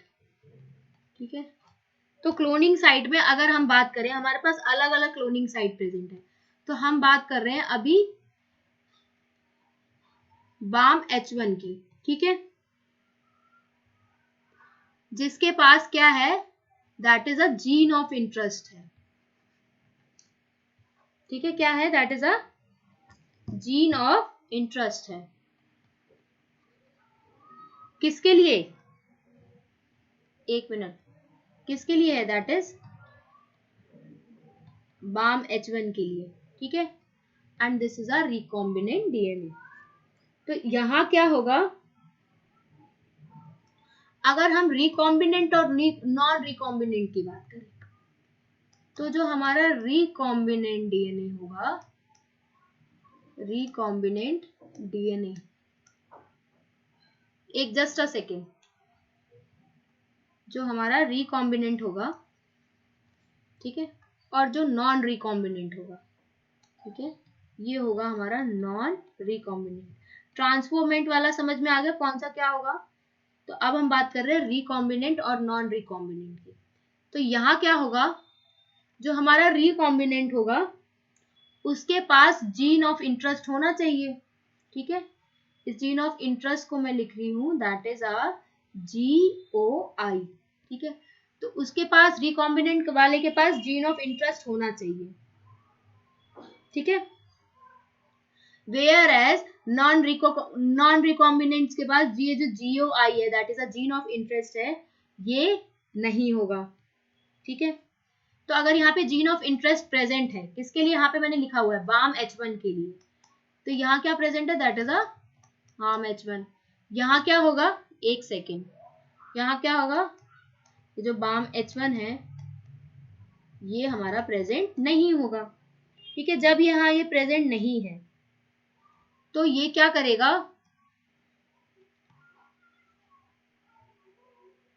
ये बाम H1 कहाँ लिखा है, देखो यहाँ पे, यहाँ लिखा है, ये किसके लिए, टेट्रासाइक्लिन के लिए। तो ये जब, अगर यहाँ पे जीन ऑफ इंटरेस्ट प्रेजेंट है बाम H1 के लिए, तो ये अपने टेट्रासाइक्लिन रेजिस्टेंस को लूज कर देगा, lose its resistance to tetracycline. ठीक है, वेयर एज अगर यहाँ पे बात करें, जहाँ पे जीन ऑफ इंटरेस्ट प्रेजेंट नहीं है, तो यहाँ पे ये रेजिस्टेंट होगा। ठीक है, क्लोनिंग साइट किस लिए प्रेजेंट है, क्लोनिंग साइट इसलिए प्रेजेंट है ना कि वो उस चीज को लूज कर सके। तो अगर यहाँ पे बाम H1 में जीन ऑफ इंटरेस्ट प्रेजेंट है तो वो टेट्रासाइक्लिन के लिए रेजिस्टेंस अपना छोड़ देगा। ठीक है, जबकि वेयर एज अगर जहां बाम H1 प्रेजेंट नहीं है तो वहां पे क्या होगा, वो किसके लिए रेजिस्टेंट रहेगा, किसके लिए, टेट्रासाइक्लिन के लिए। तो अब क्या होगा, ठीक है, समझ में आ गया।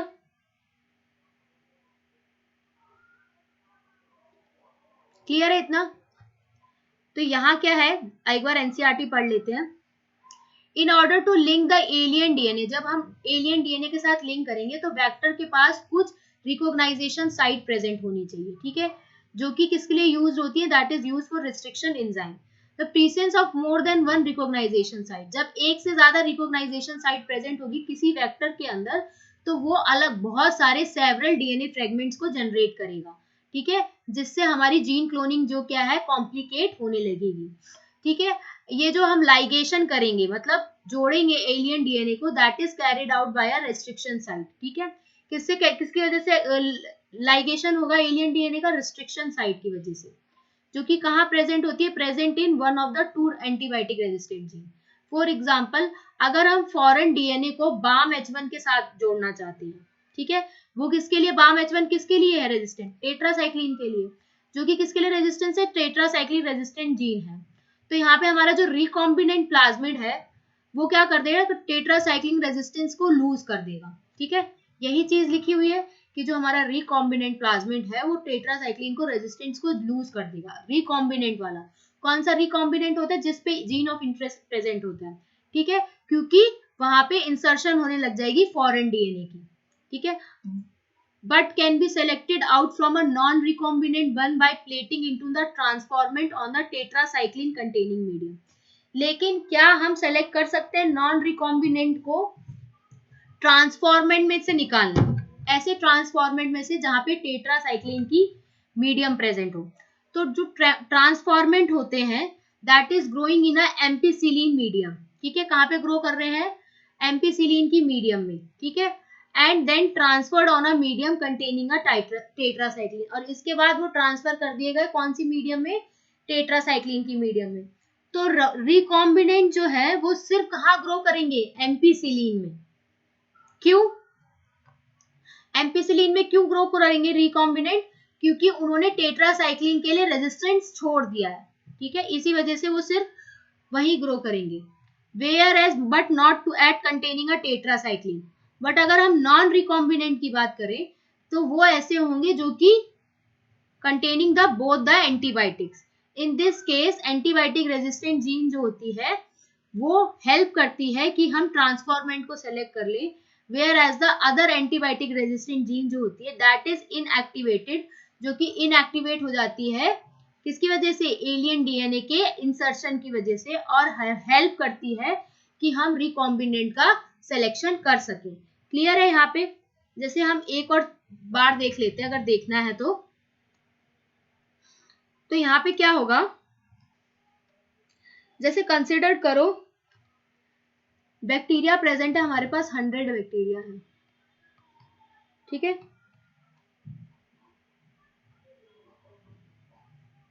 ठीक है, जब ये हमारे पास 100 बैक्टीरिया जो प्रेजेंट है इनके पास क्या है? प्लाज्मिड है। ठीक है, प्लाज्मिड है।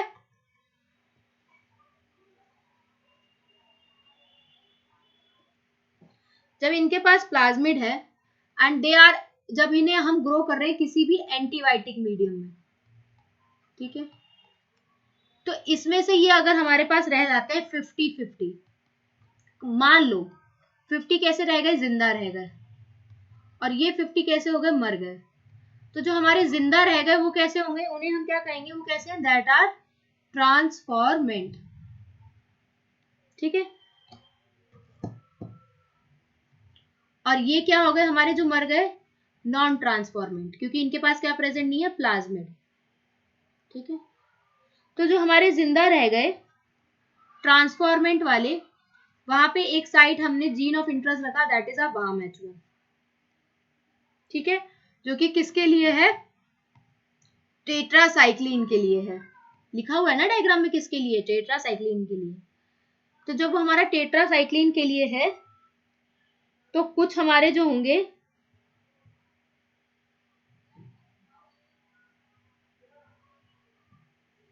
जस्ट अ सेकेंड, तो कुछ हमारे जो होंगे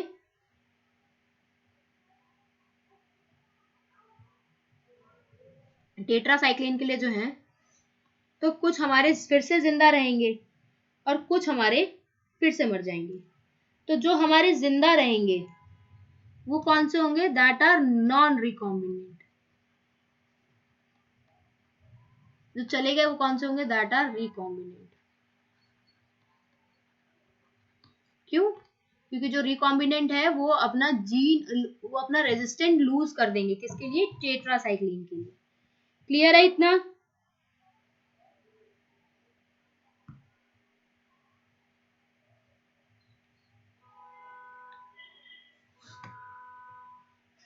तो this is all about a cloning site. Next जो है ये हमारा इंसर्शनल एक्टिवेशन है। ये क्या है? That is a insertional inactivation की बात करें तो इसमें क्या होगा, अगर इस इंसर्शन एक्टिवेशन की बात करें, जस्ट अ सेकेंड।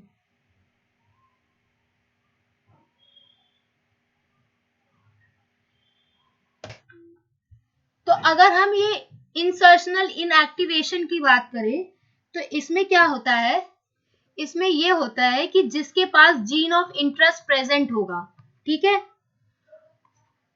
वो बीटा गैलेक्टोसाइडेज नहीं बनाएगा, ठीक है, वो नहीं बनाएगा। और कैसा कलर शो करेगा? That is a white colour show करेगा। वेयर एज जिसके पास जीन ऑफ इंटरेस्ट नहीं होगा तो वो क्या करेगा? बीटा गैलेक्टोसाइडेज बनाएगा और उसका कलर क्या होगा? That is a blue. तो अगर जब ये हमें कलर पता चल जाएंगे तो हम इन कलर से बता सकते हैं कि कौन सा नॉन रिकॉम्बिनेंट है, कौन सा रिकॉम्बिनेंट है। तो ये जो व्हाइट वाला है ये हमारा रिकॉम्बिनेंट होगा, वेयर एज ये ब्लू वाला क्या होगा? That is a non recombinant, ठीक है। तो ये बीटा गैलेक्टोसाइडेज है क्या? अगर इसकी हम बात देखें तो जैसे कि, जस्ट अ सेकेंड,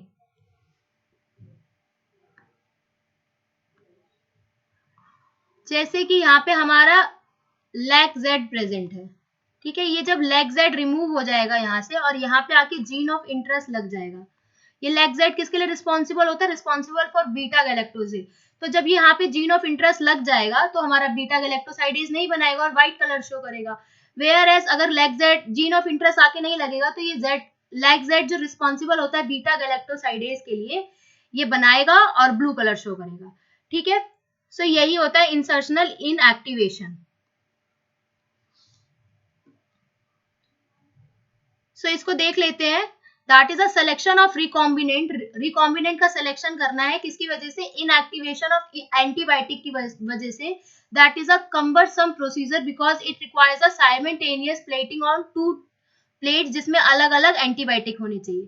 तो इसके लिए हमने एक ऑल्टरनेटिव सेलेक्टेबल मार्कर देखा, ठीक है, जहां से हमने रिकॉम्बिनेंट को नॉन रिकॉम्बिनेंट से अलग किया, किसके बेसिस पे? टू प्रोड्यूस अ कलर, ठीक है, कलर के बेसिस पे। That is a presence of chromogenic substrate. किसकी प्रेजेंस की वजह से? क्रोमोजेनिक सबस्ट्रेट की वजह से। तो यहाँ पे क्या होगा?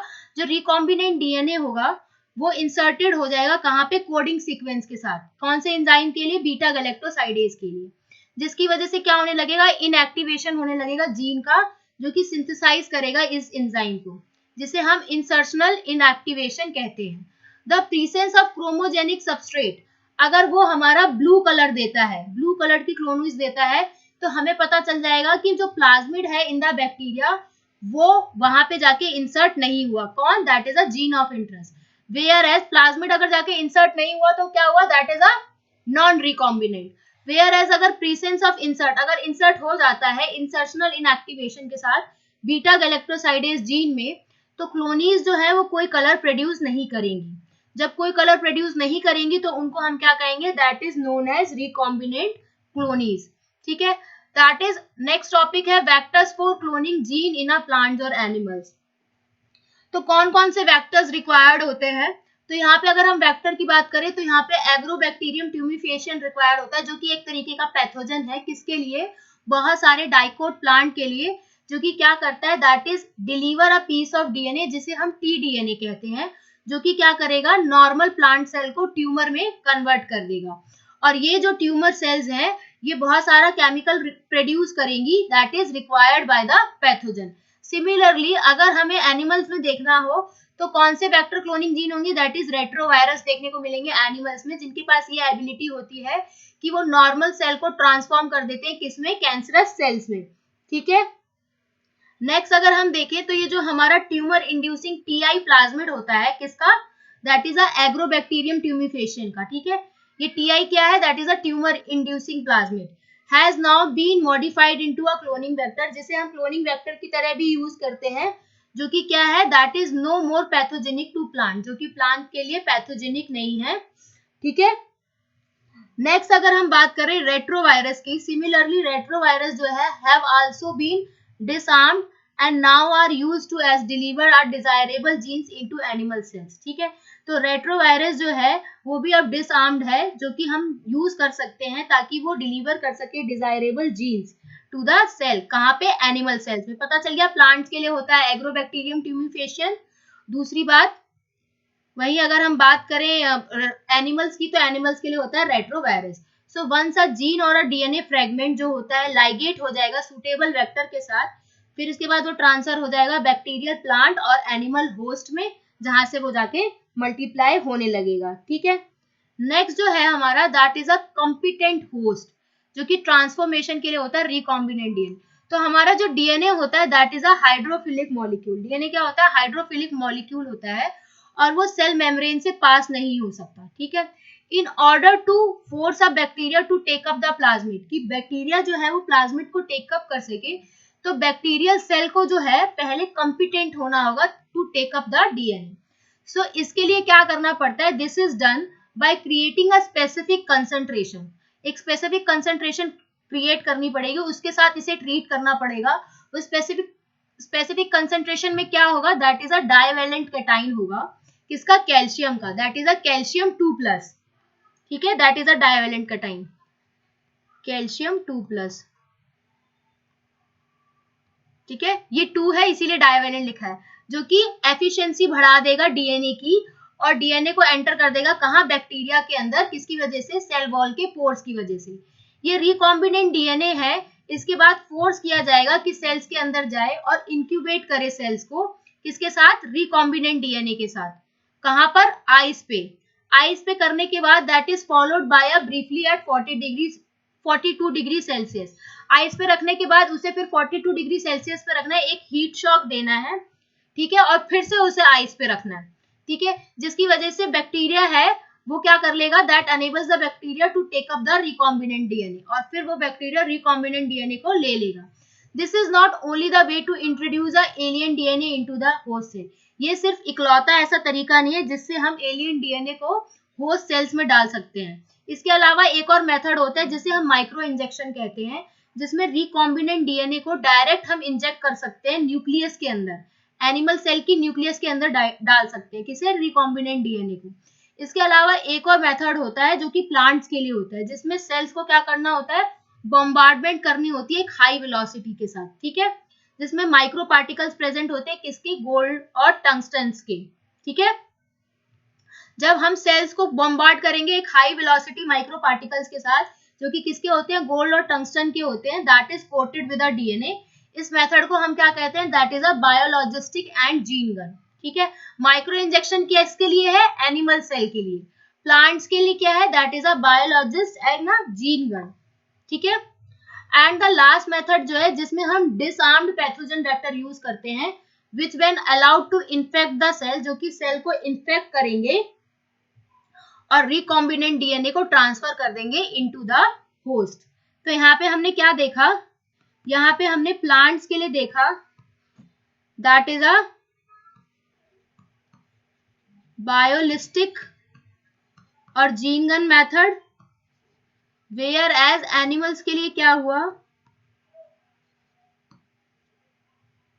Micro injection. इसके अलावा एक डिसआर्म्ड पैथोजन वेक्टर भी है, वो क्या है?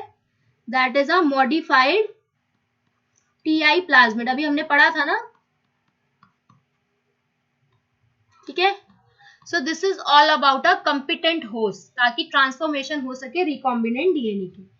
नेक्स्ट जो हमारा टॉपिक आता है जिसमें हमें डीएनए टेक्नोलॉजी के प्रोसेस के बारे में देखना है।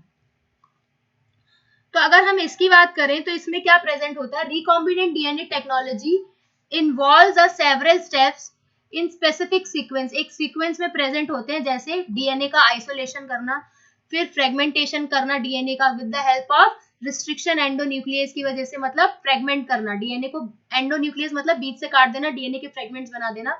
इसके बाद आइसोलेशन करना एक डिजायर्ड डीएनए फ्रेगमेंट का, फिर लाइगेशन करना डीएनए फ्रेगमेंट का किसके साथ? वेक्टर के साथ, जोड़ देना उसे। फिर उसके बाद उसे ट्रांसफर कर देना रिकॉम्बिनेंट डीएनए को। जब उसको हम वेक्टर के साथ जोड़ देंगे तो उसका नाम क्या हो जाएगा, that is a recombinant DNA. फिर उस रिकॉम्बिनेंट डीएनए को होस्ट के पास ट्रांसफर कर देना और फिर होस्ट सेल के अंदर कल्चरिंग होना, ठीक है, लार्ज स्केल में, और एक्सट्रैक्शन करना एक डिजायर्ड प्रोडक्ट का। अगर हम आइसोलेशन ऑफ जेनेटिक मटेरियल की बात करें तो nucleic acid is a genetic material. सारे ऑर्गेनिज्म में क्या होता है, that is a nucleic acid is a genetic material without any exception, ठीक है। In majority of the organism, जो ज्यादातर हमें क्या देखने को मिलता है, कौन सा न्यूक्लिक एसिड देखने को मिलता है, that is a DNA. In order to cut the DNA, that is a restriction enzyme, हमें क्या चाहिए, रिस्ट्रिक्शन एंजाइम की वजह से इट नीड टू बी ना प्योर फॉर्म, प्योर फॉर्म में चाहिए, and free from other macromolecule, जो कि अदर मैक्रोमोलिक्यूल से क्या हो, फ्री हो। सिंस जो डीएनए है that is enclose within the membrane, membrane के साथ एनक्लोज होगा, and we have to break the cell to open to release a DNA along with the other macromolecules such as RNA, protein and polysaccharide and also lipid, ठीक है। So this can be achieved by treating the bacterial cell, ये हम achieve कर सकते हैं जब हमें bacterial cell को ट्रीट करना होगा, या फिर प्लांट को, या फिर एनिमल टिश्यू को विद द एंजाइम। जैसे हमें लाइसोजाइम की जरूरत पड़ेगी बैक्टीरिया के लिए, सेलुलोज की जरूरत पड़ेगी प्लांट सेल के लिए, और काइटिनेज की जरूरत पड़ेगी फंगस के लिए, ठीक है। सो अगर यहाँ पे हमने इतना देख लिया, इसके बाद अगर हमें आरएनए को रिमूव करना हो तो उसके लिए हमें किसकी जरूरत पड़ेगी, that is a ribonuclease, RNS की। और प्रोटीन के लिए हमें किसकी जरूरत पड़ेगी, दैट इज अ प्रोटीएज के लिए, ठीक है। Other molecules can be removed by appropriate treatment, बहुत सारे मॉलिक्यूल जो है वो रिमूव हो सकते हैं एक एप्रोप्रिएट ट्रीटमेंट से, और उन्हें फिर हम डीएनए को प्यूरिफाइड कर सकते हैं अल्टीमेटली, किसकी वजह से, प्रेसिपिटेट की फॉर्म में। क्या करेंगे, हम उसमें चिल्ड इथेनॉल डालेंगे तो डीएनए जो है वो प्रेसिपिटेट आउट हो जाएगा, प्यूरिफाइड डीएनए जो है। और this can be done as a collection of fine threads in the suspension, और सस्पेंशन में हमें क्या देखने को मिलेगा, that is a collection of fine threads, ठीक है। यहाँ पे ये जो दिख रहा है, यहाँ पे ये क्या हो रहा है, दैट इज डीएनए जो है, एक सेकेंड, डीएनए जो है वो सेपरेट हो रहा है, that is separate out and can be removed by, इस डायग्राम में किसकी वजह से हो रहा है, स्पूलिंग की वजह से। नेक्स्ट हम बात करते हैं, जो नेक्स्ट हमारा टॉपिक है that is cutting of a DNA at specific location. अब डीएनए को हमें कट करना है स्पेसिफिक लोकेशन से, ठीक है। तो restriction enzyme digestion are performed by incubating a purified DNA molecules with the restriction enzyme, ठीक है, एक ऑप्टिमल कंडीशन में रखने हैं। एग्रोसल जेल इलेक्ट्रोफोरेसिस एम्प्लॉयड कर रही है ताकि हम देख सके क्या रिस्ट्रिक्शन एंजाइम का डाइजेशन है। डीएनए जो होगा नेगेटिवली चार्ज होगा, ठीक है, इसके बाद वो पॉजिटिव इलेक्ट्रोड एनोड की तरफ जाने लगेगा, और ये प्रोसेस जो है वेक्टर के साथ रिपीट होने लगेगा। इसके बाद जो ज्वाइनिंग है डीएनए की involves the several process after having the cut the source of DNA as well as the vector DNA, एक स्पेसिफिक रिस्ट्रिक्शन एंजाइम के साथ कट किए जाएंगे, और वो जो कट आउट किए जाएंगे उसे हम जीन ऑफ इंटरेस्ट कहते हैं, दैट इज जीओआई। कहाँ से, एक सोर्स डीएनए से और वेक्टर से भी कट करेंगे, और उन्हें फिर मिक्स कर देंगे किसके साथ, लाइगेज के साथ, ठीक है। और यहाँ से हमें फिर से रिकॉम्बिनेंट डीएनए देखने को मिल जाएगा। नेक्स्ट जो है that is a amplification of a gene of interest using a PCR, ठीक है। सो इसमें क्या होता है, पीसीआर क्या होता है, that is a polymerase chain reaction, ठीक है। इसमें हमें बहुत सारी कॉपीज देखने को मिलती है जीन की या फिर डीएनए की, ठीक है, that is gene of interest, DNA की देखने को मिलती है, जो कि हम कैसे सिंथेसाइज करते हैं, that is synthesise in vitro, ठीक है, जिसमें हम 2 सेट लेंगे प्राइमर्स के, ठीक है। ये जो पीसीआर का प्रोसेस था, एक्सपेरिमेंट था, PCR that is given by Kary Mullis, ठीक है। इसके बाद ये जो डीनेचुरेशन हो रही है दैट इज कहाँ हो रही होगी, 94 डिग्री सेल्सियस में। यहाँ ये जो एनिलिंग हो रही है ये क्या हो रही होगी, एट 52 डिग्री सेल्सियस में। यहाँ पे ये जो प्राइमर है ये क्या होते हैं, ऐड होते हैं, प्राइमर का एडिशन होता है। डीनेचुरेशन का मतलब हीट होता है, हीट से अलग हो जाएंगे, फिर यहाँ पे आके प्राइमर्स क्या होंगे, ऐड होंगे, ठीक है। फिर एक्सटेंशन, ये जो प्राइमर्स ऐड हुए हैं ये एक्सटेंड हो जाएंगे, कितनी डिग्री पे, 72 डिग्री सेल्सियस पे, ठीक है। और ये 30 साइकिल के बाद कितने में एम्पलीफाइड हो जाएंगे, into a 1 billion times, 1 million times में, ठीक है। यहाँ कौन सा डीएनए पॉलीमरेज यूज होता है, that is a Taq polymerase, ठीक है। अब इसको आगे देखें, तो अगर इसकी एनसीईआरटी रीडिंग की बात करें तो यहाँ पे क्या होता है, जो हमें मल्टीपल कॉपीज बनानी पड़ती है जीन ऑफ इंटरेस्ट की या फिर डीएनए की, जो कि कैसे सिंथेसाइज होती है, इन विट्रो, याद रखना इन विट्रो सिंथेसिस होती है, जिसमें हमें क्या लेने पड़ेंगे, 2 सेट ऑफ प्राइमर लेने पड़ेंगे। ऐसे 2 सेट ऑफ प्राइमर वो कैसे होते हैं, that is small chemically synthesise oligonucleotide that are complementary to the region of DNA. जिस डीएनए पे उसे ऐड करने उन प्राइमर्स को, तो वो छोटे से केमिकली सिंथेसाइज ऑलिगोन्यूक्लियोटाइड्स होंगे, जो कि जहां डीएनए में चिपकाने उससे कॉम्प्लीमेंट्री होंगे, है। और कौन से एंजाइम की जरूरत पड़ेगी, that is a DNA polymerase. तो ये जो एंजाइम है ये प्राइमर को एक्सटेंड कर देगा, मतलब आगे की तरफ बढ़ा देगा, using the nucleotide that is provided in the reaction. और जीनोमिक डीएनए को क्या करेगा, that is act as a template. If the process of replication of DNA is repeated million times, जब ये प्रोसेस जो है बार बार बढ़ता रहेगा, कितनी बार, दैट इज 30 टाइम्स, ठीक है। कितने बार, दैट इज 30 टाइम्स। तो जब ये 30 टाइम्स बढ़ जाएगा तो यहाँ पे क्या होगा, ये जो सेगमेंट है डीएनए की वो कितने में एम्पलीफाइड हो जाएगी, 1 बिलियन 1 बिलियन कॉपीज बना लेगी, 1 बिलियन टाइम्स, ठीक है। ये जो रिपीटेड एम्पलीफिकेशन है दैट इज अचीव बाय, ये जो एम्पलीफिकेशन है ये हम कैसे अचीव करते हैं, यूजिंग अ थर्मोस्टेबल डीएनए पॉलीमरेज, ठीक है, जो कि कहाँ से मिलता है, एक बैक्टीरिया से, दैट इज अ थर्मस एक्वाटस। कहाँ से मिलता है, कौन सी बैक्टीरिया से, दैट इज अ थर्मस एक्वाटस की वजह से मिलता है, जो कि एक्टिव रहता है कब, हाई टेम्परेचर में भी, ठीक है। एंड इंड्यूसेस अ डीनेचुरेशन, मतलब डीनेचुरेशन को बढ़ाता है, ऑफ डबल स्ट्रैंडेड डीएनए की। ये जो एम्पलीफाइड फ्रेगमेंट होता है, if desired can now be used to ligate with the vector for further cloning. तो ये जो फ्रेगमेंट्स बन गए हैं एम्पलीफाइड फ्रेगमेंट, अगर इनकी जरूरत है तो इनको हम लाइगेट कर सकते हैं, मतलब जोड़ सकते हैं, किसके साथ, वेक्टर के साथ, ताकि क्लोनिंग हो सके, ठीक है। नेक्स्ट जो है that is a insertion of a recombinant DNA into the host cell. अब हमें इंसर्शन कैसे करनी है रिकॉम्बिनेंट डीएनए की होस्ट सेल के अंदर। सो बहुत सारे ऐसे मेथड्स होते हैं जिससे हम इंट्रोड्यूस करते हैं, that is a ligated DNA, किसके अंदर, रेसिपिएंट सेल के अंदर, होस्ट सेल के अंदर। सो रेसिपिएंट सेल्स जो होती है, after making them competent to receive, competent होने के बाद उन्हें रिसीव कर सकती हैं, टेक कर सकती हैं डीएनए जो भी सराउंडिंग में प्रेजेंट है। इफ द रिकॉम्बिनेंट डीएनए जो है उसके पास बियरिंग है जीन रेजिस्टेंट, किसके लिए, एम्फीसिलीन के लिए एग्जाम्पल, तो वो ट्रांसफर करेगा ई कोलाई के अंदर, और जो होस्ट सेल है वो क्या हो जाएगी, दैट इज बिकम ट्रांसफॉर्म्ड, ठीक है, ट्रांसफॉर्म में कन्वर्ट हो जाएगी, और किसके ट्रांसफॉर्म में, that is into a ampicillin resistant cell. So if we spread the transform cell on a agar plate, ठीक है, अब उन्हें उन ट्रांसपोर्ट सेल को हमें अगार प्लेट पे रखना है, दैट इज कल्चरिंग करनी है, जिसके अंदर क्या प्रेजेंट होगा, एम्फीसिलीन, किसको, ट्रांसफॉर्म सेल को। ट्रांसफॉर्म क्या होते हैं, जिनके पास प्लाज्मिड प्रेजेंट होता है। So only transformant will grow, सिर्फ ट्रांसफॉर्मेंट ही ग्रो करेंगे प्लाज्मिड वाले, जो अनट्रांसफॉर्मेंट होंगे वो डाई हो जाएंगे, जिनमें प्लाज्मिड ही प्रेजेंट नहीं होगा तो एंटीबायोटिक रेजिस्टेंट जीन क्या शो करेंगे। Since due to ampicillin resistant genes, one is able to select a transformed cell in the presence of ampicillin। तो यहाँ पे एम्फीसिलीन रेजिस्टेंट जीन की वजह से हम ट्रांसफॉर्मेंट सेल का सिलेक्शन कर सकते हैं, किसकी वजह से, एम्फीसिलीन की वजह से। तो ये जो एम्फीसिलीन रेजिस्टेंट जीन होती है, इस केस में क्या हो गई, इज अ सेलेक्टेबल मार्कर। जो हमारा नेक्स्ट टॉपिक है that is obtaining the foreign gene product, ठीक है।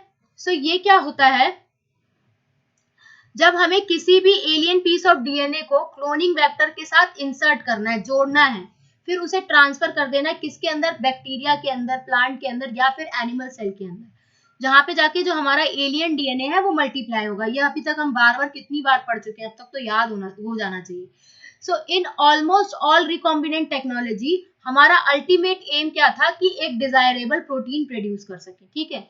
So there is a need for the recombinant DNA, तो हमारे पास जरूरत थी कि एक रिकॉम्बिनेंट डीएनए हो जिसे हम एक्सप्रेस कर सकें, ठीक है। So the foreign gene get express under a appropriate condition, तो फॉरेन जीन जो है तब एक्सप्रेस होती है किसी एप्रोप्रिएट कंडीशन में। So expression of a foreign gene in the host cell involve understanding many technical details.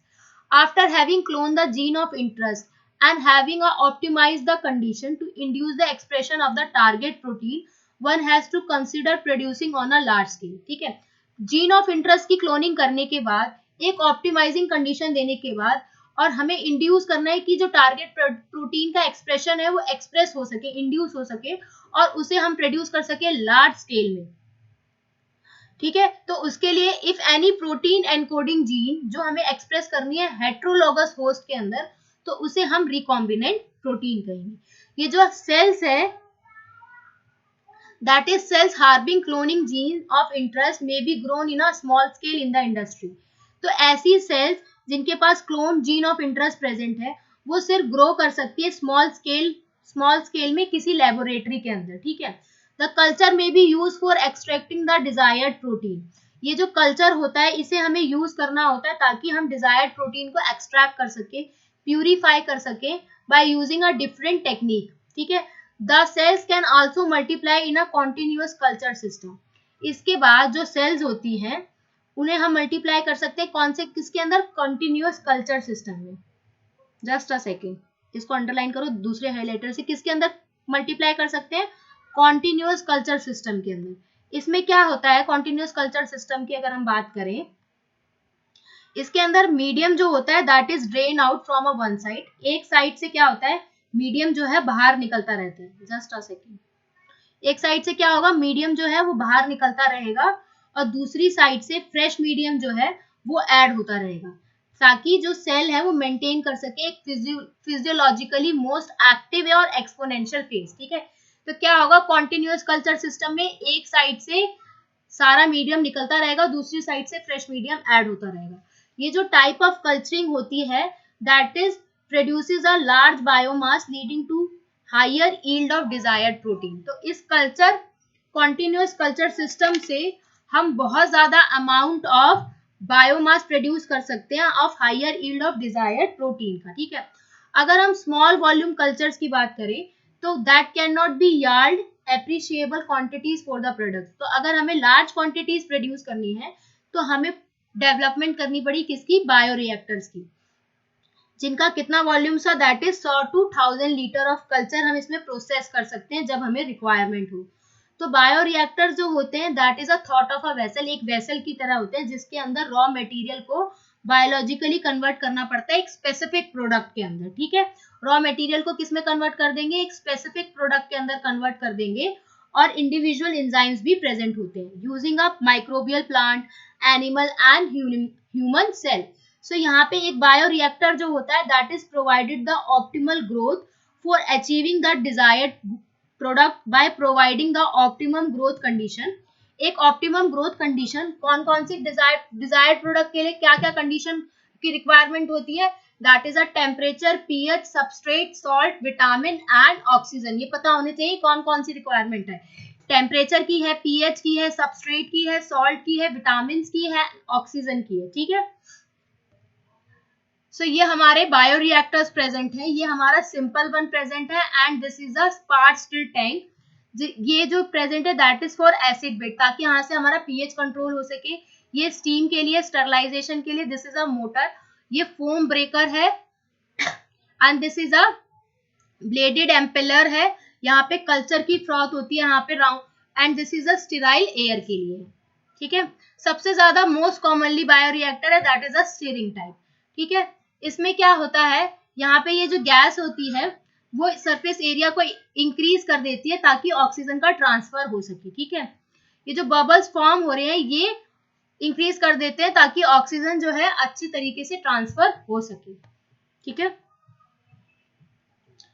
सो ये जो स्टेट टैंक रिएक्टर है यहाँ ये एक सिलेंड्रिकल फॉर्म में है. ये देखो ये सिलेंड्रिकल फॉर्म में प्रेजेंट है जिसका कर्व्ड बेस है और फैसिलिटेट करता है मिक्सिंग ऑफ रिएक्टर कंटेंट. जितना भी रिएक्टर के अंदर कंटेंट है उसकी मिक्सिंग को फैसिलिटेट करता है. जो स्टिरर है that is facilitate even a mixing and oxygen availability through out the bioreactor.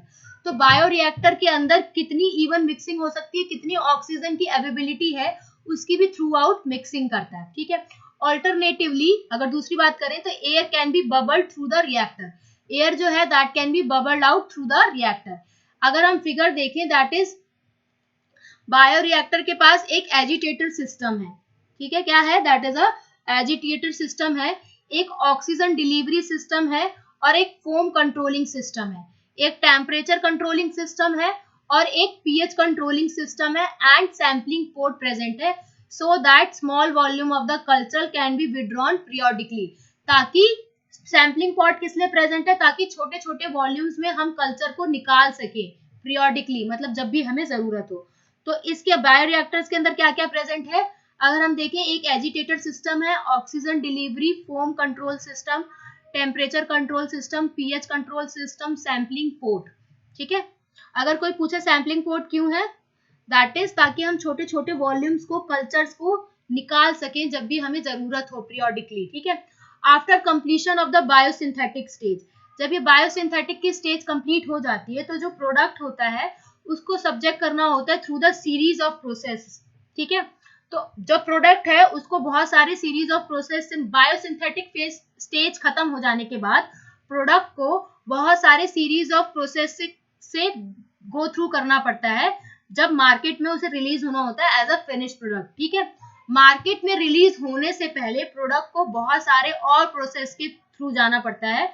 उस प्रोसेस के अंदर क्या क्या होता है, that is a separation and purification, ठीक है। जिन दोनों को आपस में हम क्या कहते हैं, that is a down streaming process, ठीक है। ये जो प्रोडक्ट है that has to be formulated with a suitable preservative, इस प्रोडक्ट के अंदर एक सुटेबल अमाउंट में प्रिजर्वेटिव भी प्रेजेंट होने चाहिए, ठीक है। Such formulation has to undergo a clinical trials as in case of drugs, तो अगर फॉर्मुलेशन हमारी ड्रग्स की है तो उस केस में क्लिनिकल ट्रायल्स भी होने चाहिए, मार्केट में जाने से पहले क्लिनिकल ट्रायल्स होने चाहिए, ठीक है। तो डाउन स्ट्रीमिंग प्रोसेस किसके बीच में आता है, बायोसिंथेटिक फेज के और मार्केट में जाने से पहले, ठीक है, दोनों के बीच में डाउन स्ट्रीमिंग प्रोसेसिंग है, ठीक है। स्ट्रिक्ट क्वालिटी कंट्रोल टेस्टिंग होनी चाहिए, ठीक है, हर प्रोडक्ट की, ईच प्रोडक्ट की अच्छे से क्वालिटी कंट्रोल टेस्टिंग होनी चाहिए and the down streaming processing and the quality control testing vary from product to product. और जो हमारी डाउन स्ट्रीमिंग प्रोसेसिंग है दैट इज अ सेपरेशन और प्यूरिफिकेशन जो है वो प्रोसेस, और क्वालिटी कंट्रोल टेस्टिंग जो है वो प्रोडक्ट टू प्रोडक्ट क्या हो सकती है, वेरी भी कर सकती है। So this is all about the biotechnology. Just a second. This is all about the biotechnology principle and processes. यहाँ पे हमारा पहला चैप्टर जो है वो एंड होता है प्रिंसिपल एंड प्रोसेसेस का। ये जो चैप्टर है दैट इज एंड होता है। तो जो हम नेक्स्ट चैप्टर की रिकॉर्डिंग है उसके लिए मैं नेक्स्ट वीडियो बना दूंगी, क्योंकि अगर मैं इसी वीडियो में कंटिन्यू करती हूँ तो वो वीडियो बहुत ज्यादा लॉन्ग हो जाएगी और आपके लिए काफी ज्यादा हैक्टिक हो जाएगी इतनी लंबी वीडियो देखने। और अगर छोटी वीडियो रहेगी तो आप इजीली देख सकते हो, ठीक है। सो नेक्स्ट चैप्टर की जो वीडियो है वो मैं नेक्स्ट वीडियो में कवर कर दूंगी। So here I am going to ending my lecture. Thank you so much all of you for your love and support. Next video भी जो है वो जल्दी अपलोड हो जाएगी। Thank you so much once again.